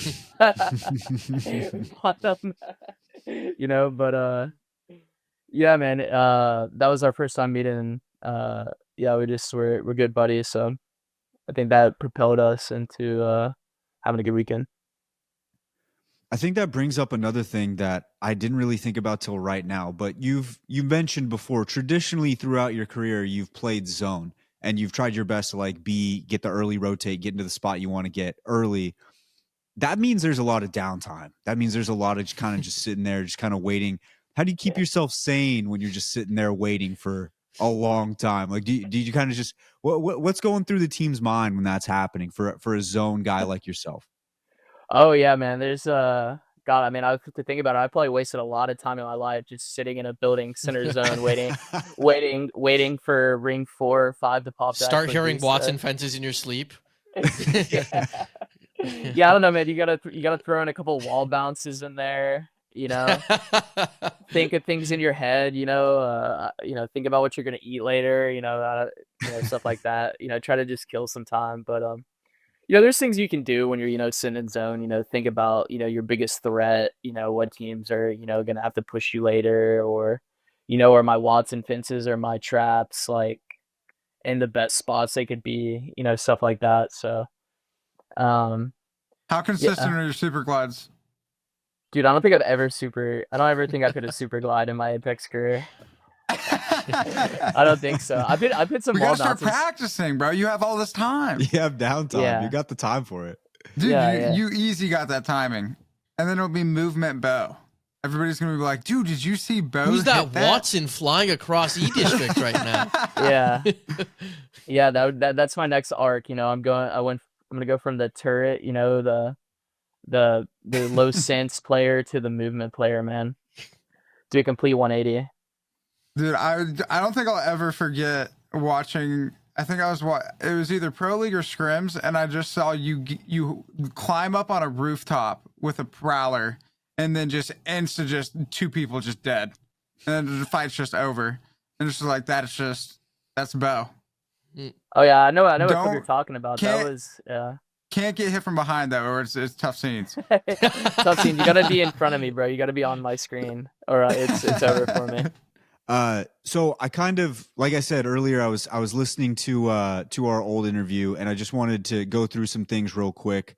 I also had a moment that I remembered that we didn't get to have you on to talk about this, but there was a day of Pro League where you had a Coors Light and you just had it cracked open right before Pro League, and I think you guys did good that day. I just want to say that was badass. It's not even really a question. Shout out Coors Light. Shout out Coors Light, sponsor me. Sponsor. And then also the other one was in our first interview, you said that you had a gamer tag that used to be Bonanners. And I just want to ask, I just want to get the people out. I want to get a survey from the people. Bonanners, what do we feel about the name? Because I feel like Bonanners is Rockstar. That's a sick name. Yeah, dude, I've contemplated going back many times to Bonanners, doing a little throwback. I think I don't know, it maybe just would be too hard because everybody kind of knows me as Rambeau now to go back to do it this late. But yeah, man, I think Bonanners is probably cooler than Rambeau, for sure. I would, but yeah, I guess it's kind of just too late to go back, unfortunately. Yeah, it's unfortunate because it's like it's not like an easy transition. Like if Hal ever wanted to just be Hal, that's pretty easy, right? It's Imperial Hal to Hal. But to go from Rambeau to Bonanners is a little bit of a jump. Hey, at least you keep the bow. Yeah. True. People would know it's me, I guess, with the bow. You got to hit the subtle crossover as like you don't change the Twitter @ but you change like the Twitter name and just get people ready for it, and then boom. Make your scrim name. The switch comes. Yeah, Bonanners is back. Yeah, maybe I'll do it in scrims, or maybe I'll, you know what? Maybe I'll do a throwback for ALGS. That'd be sick. ALGS. That would be cool. That'd be sick. And I mentioned it in the first interview too, but I said to you, I was like, that would be insane if there's a high intense moment at the ALGS Open, and instead of saying Rambeau, they're saying Bonanners, and they're just at the top, like they're casting Bonanners in a very serious moment. It would be hilarious, but also awesome at the same time. Yeah, you get definitely. The best of both worlds. I mean, that's already like, I've always wondered, like, with a name like His Watson was a funny one to try and say serious too. Yeah. Right? Like, they didn't even just cut it down to Watson. They just kept it as His They Watson. just left it. Especially knowing the backstory of it now, where it was like her Gibby, his Watson. It's hilarious. It's hilarious. I didn't have any more, boys. Did you want to hit it? Did you guys have any more? Well, my thing was just going to be my second one I always ask. Yeah, you could rip that in a sec there, but I don't know. From the sounds of it, I think at the Open, we got to be watching close to your team. Wyatt, if they win, we got to walk over with some Coors Lights or whatever the venue's selling, because I don't think we can sneak beer into the venue and make sure Bo gets one on camera. Yeah, we got to get Bo of Coors Light on camera. Actually, if you guys do well, we got to do it. Bo, how fast can you chug a beer? Very quickly. Very quickly. Maybe not as good as I used to. I don't drink as much as I used to. That's fine. We'll get you and Wyatt to chug one. Wyatt may be the slowest beer chugger in history. Yeah. I thought he was doing a bit in Japan where I thought he was purposely not drinking it fast. He's like, no, it's as fast as I could drink it. I thought it was a joke. There's a clip of him on the broadcast. It's on the broadcast. He stands up. He goes to drink it. I don't even think he gets a quarter of the cup done by the time they finally get off him, because he was not going anywhere with that cup. It was bad too. I was trying to get the crowd hyped up because we were on a pause for like 20 minutes, and we were front row, and the camera comes on me. I was like, I'm gonna get the crowd going, and I couldn't finish it. The camera was on me for like a solid 15, 20 seconds. I could not get it down. Not finish it. Let's say he did not make it past half. He did not make it past half. It was bad. It was bad. What can I say? I like to enjoy a good Coors Light. Yeah, man, you got to, man. You got to enjoy it. Yeah, I do like a good shotgun or a good chug, but sometimes you do got to just enjoy it. Yeah. I mean, that's the only thing I can do is really enjoy it. E, did you want to hit him with it? Yeah, but before I hit you with the question that I ask everybody who comes on for their second time, I don't think we were asking people the first time you were on, and so the people need to know, especially with LAN coming up. Are you top bunk or bottom bunk? Oh, there we go. when it comes to the platform on stage, not how you may or may not compose the hotel beds. We've had that confused in the past. We've had that confusion. People think we're talking about bunk beds. Okay, so like you're talking about where we play on land, like on the stage, like yes, top sir. or bottom? Yeah. Indeed. Okay. I think so. The first land I was on the top, the second one I was on the bottom, and I preferred. God, that's tough, man. I think I prefer the top because I think you kind of got like a better view of everything from the top. So I think I kind of like that better. I was top. You feeling sturdy up there? You don't feel like it's a little? No, I don't. Yeah, shaky? Yeah, it is a little shaky, man. It is a little shaky. And then I think so for the London one that I played in, we were sitting right below TSM. So I couldn't tell who won the game at the end because we were watching. I can't remember who got second that line. I think it was Start a fight or no? London would have been Ascend. Yeah, it was Kashira's team. Yeah, Kashira's team. Yeah. So we were watching him, so I couldn't tell who the other team was, but I knew that TSM was above us, and then I heard stomping when the game ended. Like crazy, like it was a fucking zoo or something. So I'd assumed that they won. I never thought about how defeating that must feel to be on the bottom bunk of the team that just won. Just jumping. Oh yeah, dude. I'm like, because I think that's just got a hit. Like that's just a different. That's adding just another sense into the equation. Oh yeah, dude, big time. Because I think we got like 16th or 17th in that finals or whatever, and then I'm just hearing them just celebrate, and I'm just like, I need a drink. I need a beverage or like 12 right now. I will say what I do know is that if you ever want a fire photo and like you're in match point finals and everything like that, actually just even in anything, you want to sit on the bottom if you're hoping for the fire pics. And the reason why is because the photographer, we've talked to him, Joe, and he can't get to the top. Like he could be behind you at the top, but he can't get your face. So that's what he always tells us. He says he always wants a team on the bottom to win so he can get a good pick. True. That makes sense. Yeah, those are rare answer at the top. It's not. I find roller players mostly say top.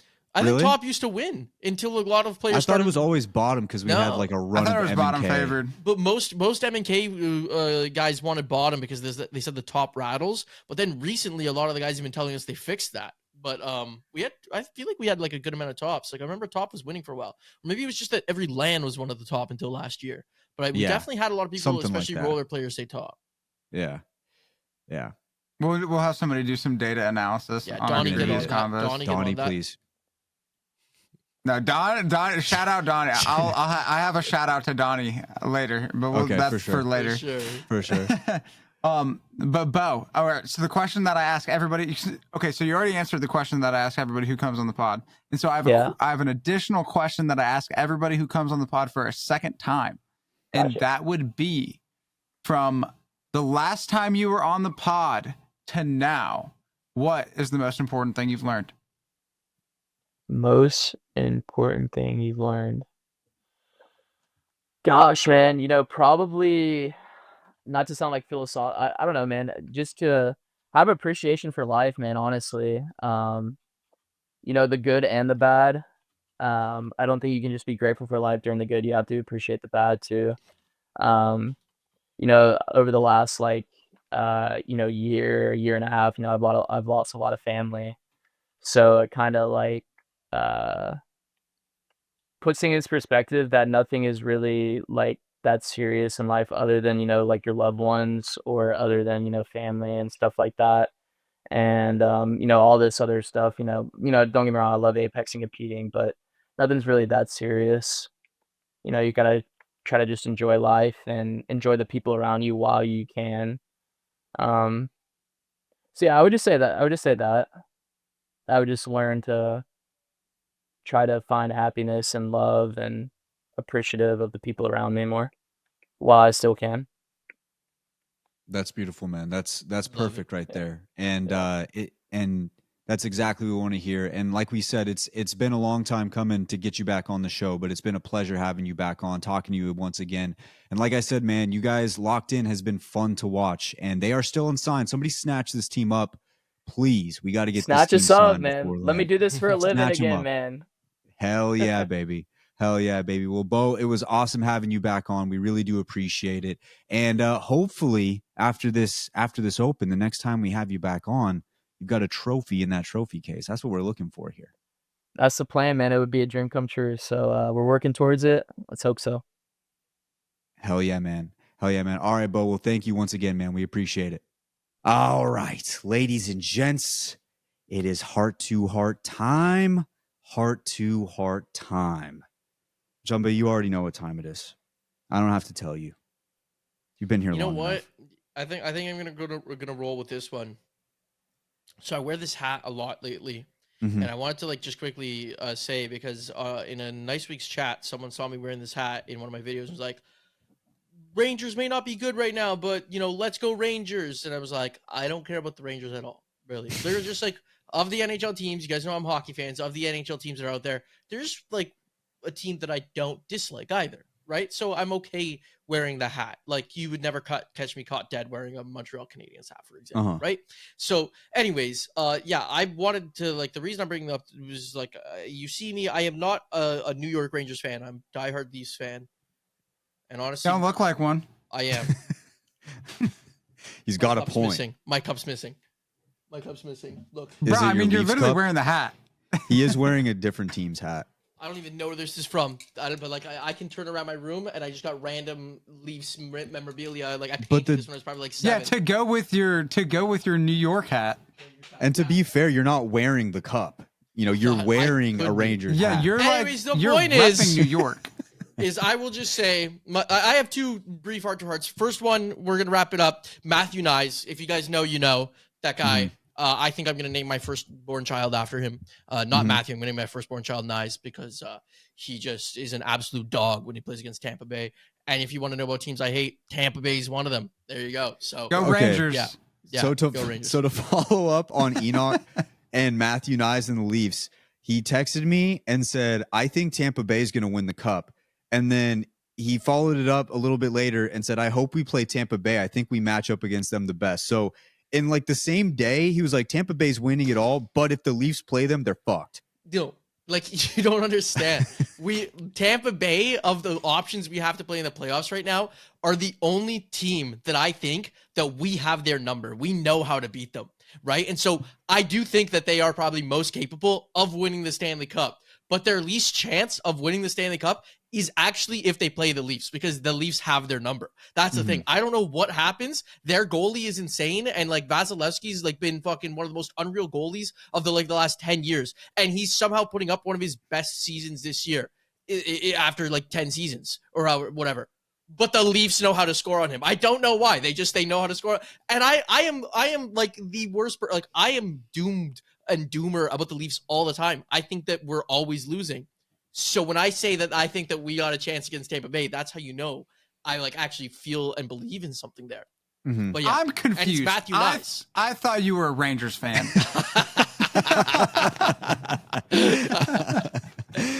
No, it's incredible. I texted him right after. I was like, you just told me they were going to win the cup. You're like, yeah, but if we play them, it's over.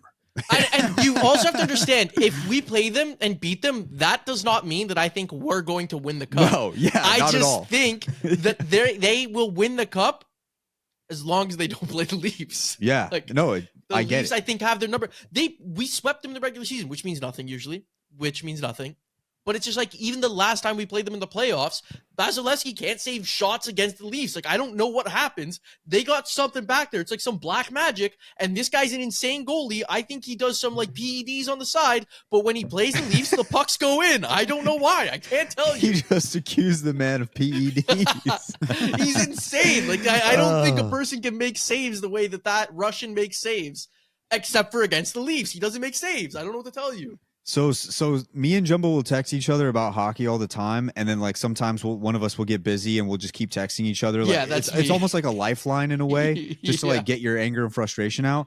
So there was a Leafs game against the Lightning, and I said Toronto in 3 because they scored like 2 goals immediately. And he goes, "I'm telling you, bro, we have Tampa's number. I think they'll win the cup, but I also think they're the team we'll most likely beat." And then he doesn't text me for a while. I wasn't watching the game. He goes, This is how you know he was going through it. I usually try not to blame the refs, but this may be one of the most lopsided ref games I've ever watched. And then he followed it up just probably 25 minutes later. I'm naming my first child Nyes, which is Matthew Nyes on the Toronto Maple Leafs. So yeah, I was his lifeline in that moment. As he's going through watching I didn't respond to any of those texts. Crazy. That's a crazy comp. Especially when the guy's name is Matthew. You could just name his child Matthew. Yeah, but Matthew Matthew doesn't work because like it's just such a common name. Nice Jumba. Like that guy.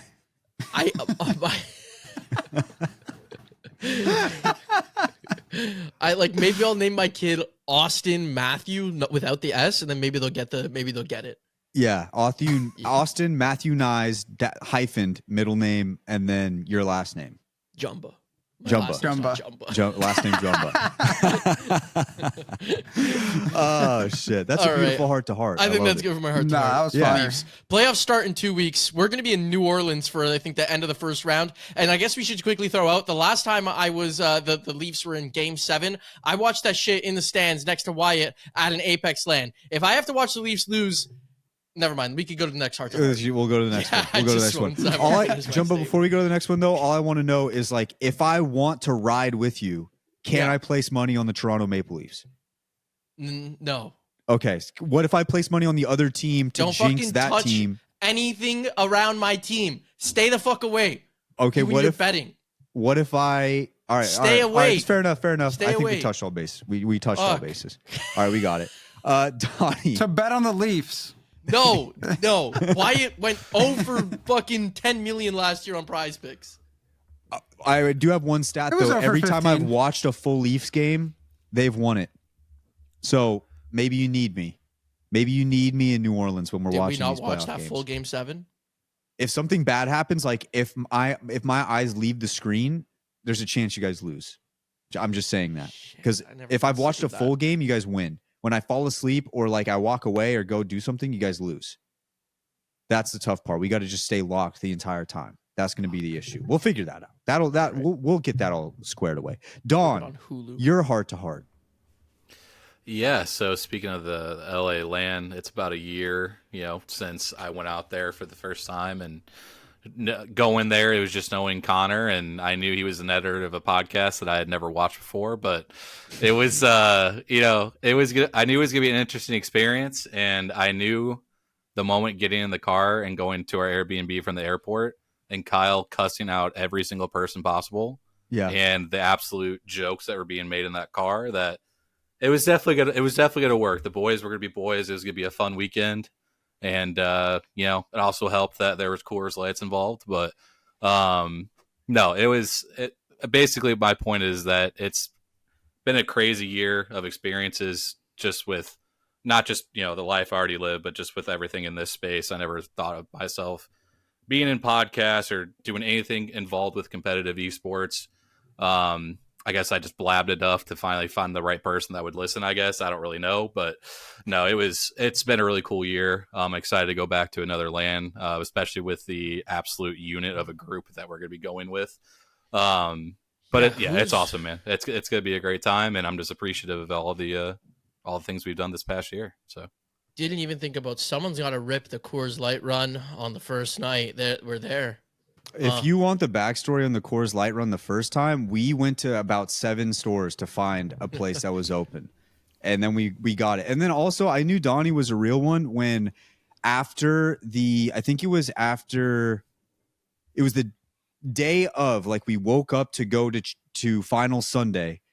Long night beforehand because something happened with the podcast that was fucked up and we had to fix it. It was all bad. I woke up, immediately went to the fridge. It's probably 9 a.m. and I opened a Coors Light and I said, I don't want anybody to judge me for this. And I just cracked one and Donnie was like, well, if you're going to do it. And then he cracked one too. And I was like, perfect. All right. I know that I have somebody on my side because at that point I was like, okay, we're good. Great. Badass. Awesome. Are you guys going to be cool buying the alcohol for me though? So I don't have to bring my fake? Hell yeah, baby. Hell yeah. Hell yeah. Isn't your Isn't Canada's alcohol age like way lower? Yeah, 19, and like I am of age. Like before anybody gets that construed or anything. I mean, but yeah, like I remember once like showing up at the States, and I was like just about to turn 21. I'm at a bar and I can't get a drink, and like it's weird because I feel like I've been able to get a drink forever now, and I was like, this is crazy. I'm like, I'm fucking having my fucking freedoms taken away from me in the country that's supposed to be the free. This makes no sense. Free, home of the brave. Baby. I'm 19. I could have drove to Quebec. That's the only thing I like about them. I hate the Montreal Canadiens, but I could have drove there and I could have got a beer at 18. I don't know. I wouldn't be surprised if you ripped a Montreal Canadiens hat the way you've been acting recently. There's a taco place that was like 20 minutes away from me, and they just give underage alcohol to just anyone at that point. So, but that's got nothing to do with like they weren't supposed to do that, but yeah. Okay, so Dawn, is that your heart to heart? Yeah, like I said, just appreciative this past year, man. Definitely looking forward to more. So hell yeah, baby. E, do you want to go or do you need me to rip it? I can go. Hit it. Yeah, I mean, I'm gonna be shocking everybody here, but I'm gonna go with some good old fashioned gratitude and appreciation, and I'm going to direct it largely towards this man Don, who I was given. So I play ranked with Sang, and Sang plays on Nice Guys, and they called for LAN. They're going to LAN. I was like, yeah, I'm probably going to go to the last day at LAN. And so then he was like, oh, why don't you just be our coach? And I was like, hey, that means I don't have to pay to go to the venue. And then I got to go backstage and all that. And then like, if they make it, then I get to be on stage during the last set of LAN. I was like, yeah, for sure. And so then I was told from Sang and Cody talked about it. They're down.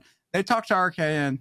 RKN said that I had to put together a list of like 10 to 12 POIs for Broken Moon Stormpoint. Me, incredibly unprepared for that role because I haven't watched a single scrim be played on Broken Moon or Stormpoint in quite some time. And so I'm like, well, I can just throw something together. And then I was like, I know an analyst. We got Don on the podcast. Maybe he can help me out. Slide into his DMs on Discord. I'm like, yo, I've been asked to do this. I'm very not prepared. You want to do it? And he's like, I got you. And so then Don puts together this immaculate list with like good, well thought out reasons to support the positions, and all is well. There we go. So Don, tell him what RKN said. Or do you want to tell him about that? Or I can. I mean, it doesn't really matter. But so the same time that I sent you the stuff for this weekend, I had sent it to RKN just so like he had a copy of it too. And so I messaged him on Twitter, and then he replies back, I respect the reach out, bro, but I've never played Broken Moon or E-District, so my bar is pretty low. I wouldn't want you to overinvest your time into a team that's not all there. Nice guys they don't scrim.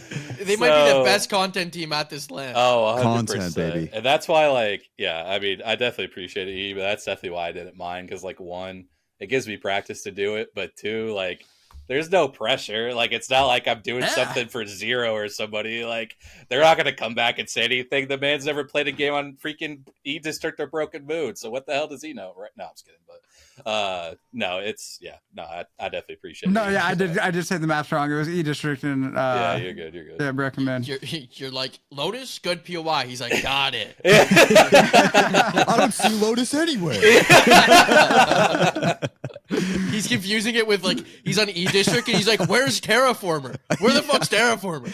Yeah, I love it. But I high key, I was just grateful that like, you know, I had a guy pulled through huge, and just like I'm looking back on everything, like I'm incredibly thankful to be where I'm at with everything that I got going on, like wife, kid, doing content. I'm incredibly thankful that I get to go, that I'm, as of right now, should be fully going on for at least, I'm going to drive that Sunday night. I'm just going to drive through the night, get there. Well, no, Saturday night, like probably Sunday morning around like 1 a.m., probably going to leave, get there around like 9 a.m. ish, and then just be there for like the full last day of LAN. And then, I'm excited because it'll be like my first time like meeting everybody who I've been interacting with online for like 5 years now, and the majority of my days. And so I'm grateful, and it should be fun having Lankin up. Everyone here soon, and might have to crack open a Coors Light. There we go. I love that. Let's go. I love that. We'll have an the Apex the Pod social post of the boys finally meeting up in person. Bro, I know that's gonna go so hard. It's gonna go ridiculously hard. The other thing too is Donnie loves making a good list. I mean, Donnie, you ask Donnie make a list of anything, he'll make one for you. He loves making a good list. He loves it. Okay, I'll round it out with my heart to heart this week. I really hate to follow it up with hockey, but playoffs are like 2 weeks away, bro. 2 weeks away, bro. Now here's the tough part. Mine's a little bit tougher than Jumbo's because I will be going to LAN with my fiance. She's a Dallas Stars fan. I'm a Colorado Avalanche fan, and they are all but locked to play each other in the playoffs. Now, we have played each other before in the playoffs, and I regret to say that I did get upset when they beat us in Game 7 double overtime, and she tried to text me and say like, oh, you guys fought hard. And I was just like, you would say that. And I just turned off my phone for like an hour because I was so upset that we lost to the Dallas Stars. So I gotta work on things moving forward. I was also pretty pissed that at that time, her team would end up going to the Stanley Cup final that year in her first year watching hockey ever. That was her first year caring about the sport. And I've been sitting here for years just like dying with every game. And she's in the Stanley Cup. I was like, hey, you guys made the Stanley Cup final. Oh, that's cool. I'm like, okay, all right. Well, you don't even love this. You don't even care about this. But yeah, we're gonna battle once again. The thing is, she knows a lot more now than she did before, and she knows how to push my buttons. So if we're watching those games back at the Airbnb, I'm gonna be in one. I'm gonna be in one big time. And you know who's gonna love that the most? Jay and Jumbo. They're gonna love watching. No, yeah, because like why they're gonna love watching my pain. Like you can't. I'm sorry. Like I was fully on board to like Colorado was my West team right now because like I was in there for you, but like the first time I meet your fiance, like I know that you can take the grilling. I can't sit there and be gloating for Colorado scoring when your fiance's meeting me the first time. So I totally gonna have to support her. Yeah, probably gonna have to support her. I totally get it too. And I'm going to be in one because Jay, even if she wasn't there, would be going for Dallas because I think he just wants to see the Avalanche crumble because he thinks that I jinxed the Cowboys. Well, he doesn't think I jinxed the Cowboys. No, you did. We're not going to get into that. No, I did not. We're not going to get into that. No, this podcast is already too long. We can't get into that. That's true, but I didn't. Hand up, I didn't. So yeah, so that's where we're at. It's gonna be a crazy week of hockey. We're gonna have a good time, and it's gonna be great. It's gonna be a great time. We're literally gonna be watching like the Leafs game start at like whatever 7 ET is their time, and then we're gonna be ripping the Dallas Colorado game at like 10. Not to mention that I'm pretty sure super producer Troy is coming, and he's a huge Kings fan, and he has to sit there and watch them potentially lose to the Oilers again. And he doesn't want to do that. So it's all of us. All of us are going to be in one. And it's going to be exciting. And then we have ALGS on top of that. So that's my heart to heart this week. I'm going to be in one when it comes to New Orleans with hockey. But it's going to be a great time. Ladies and gents, once again, if you guys are going down to New Orleans, don't be afraid to say what's up, say hello, and say hi to all the fellas because we're going to be down there chilling, having a great time. I will say, if it's final Sunday and we're in the midst of a game, might be a little bit tough. Might be a little bit tough of a time. But any other time is great. Any other time is great. Ladies and gents, we're so happy Pro League is back. So happy we have something to talk about once again. It's been so long since we've been able to talk about Pro League. It has been such a long time. I'm so excited it's back. And we're going to be running it for the rest of the season heading into the ALGS Open. Thank you guys for tuning in. As always, we'll catch you guys next week for another episode of the Apex, the podcast. See ya.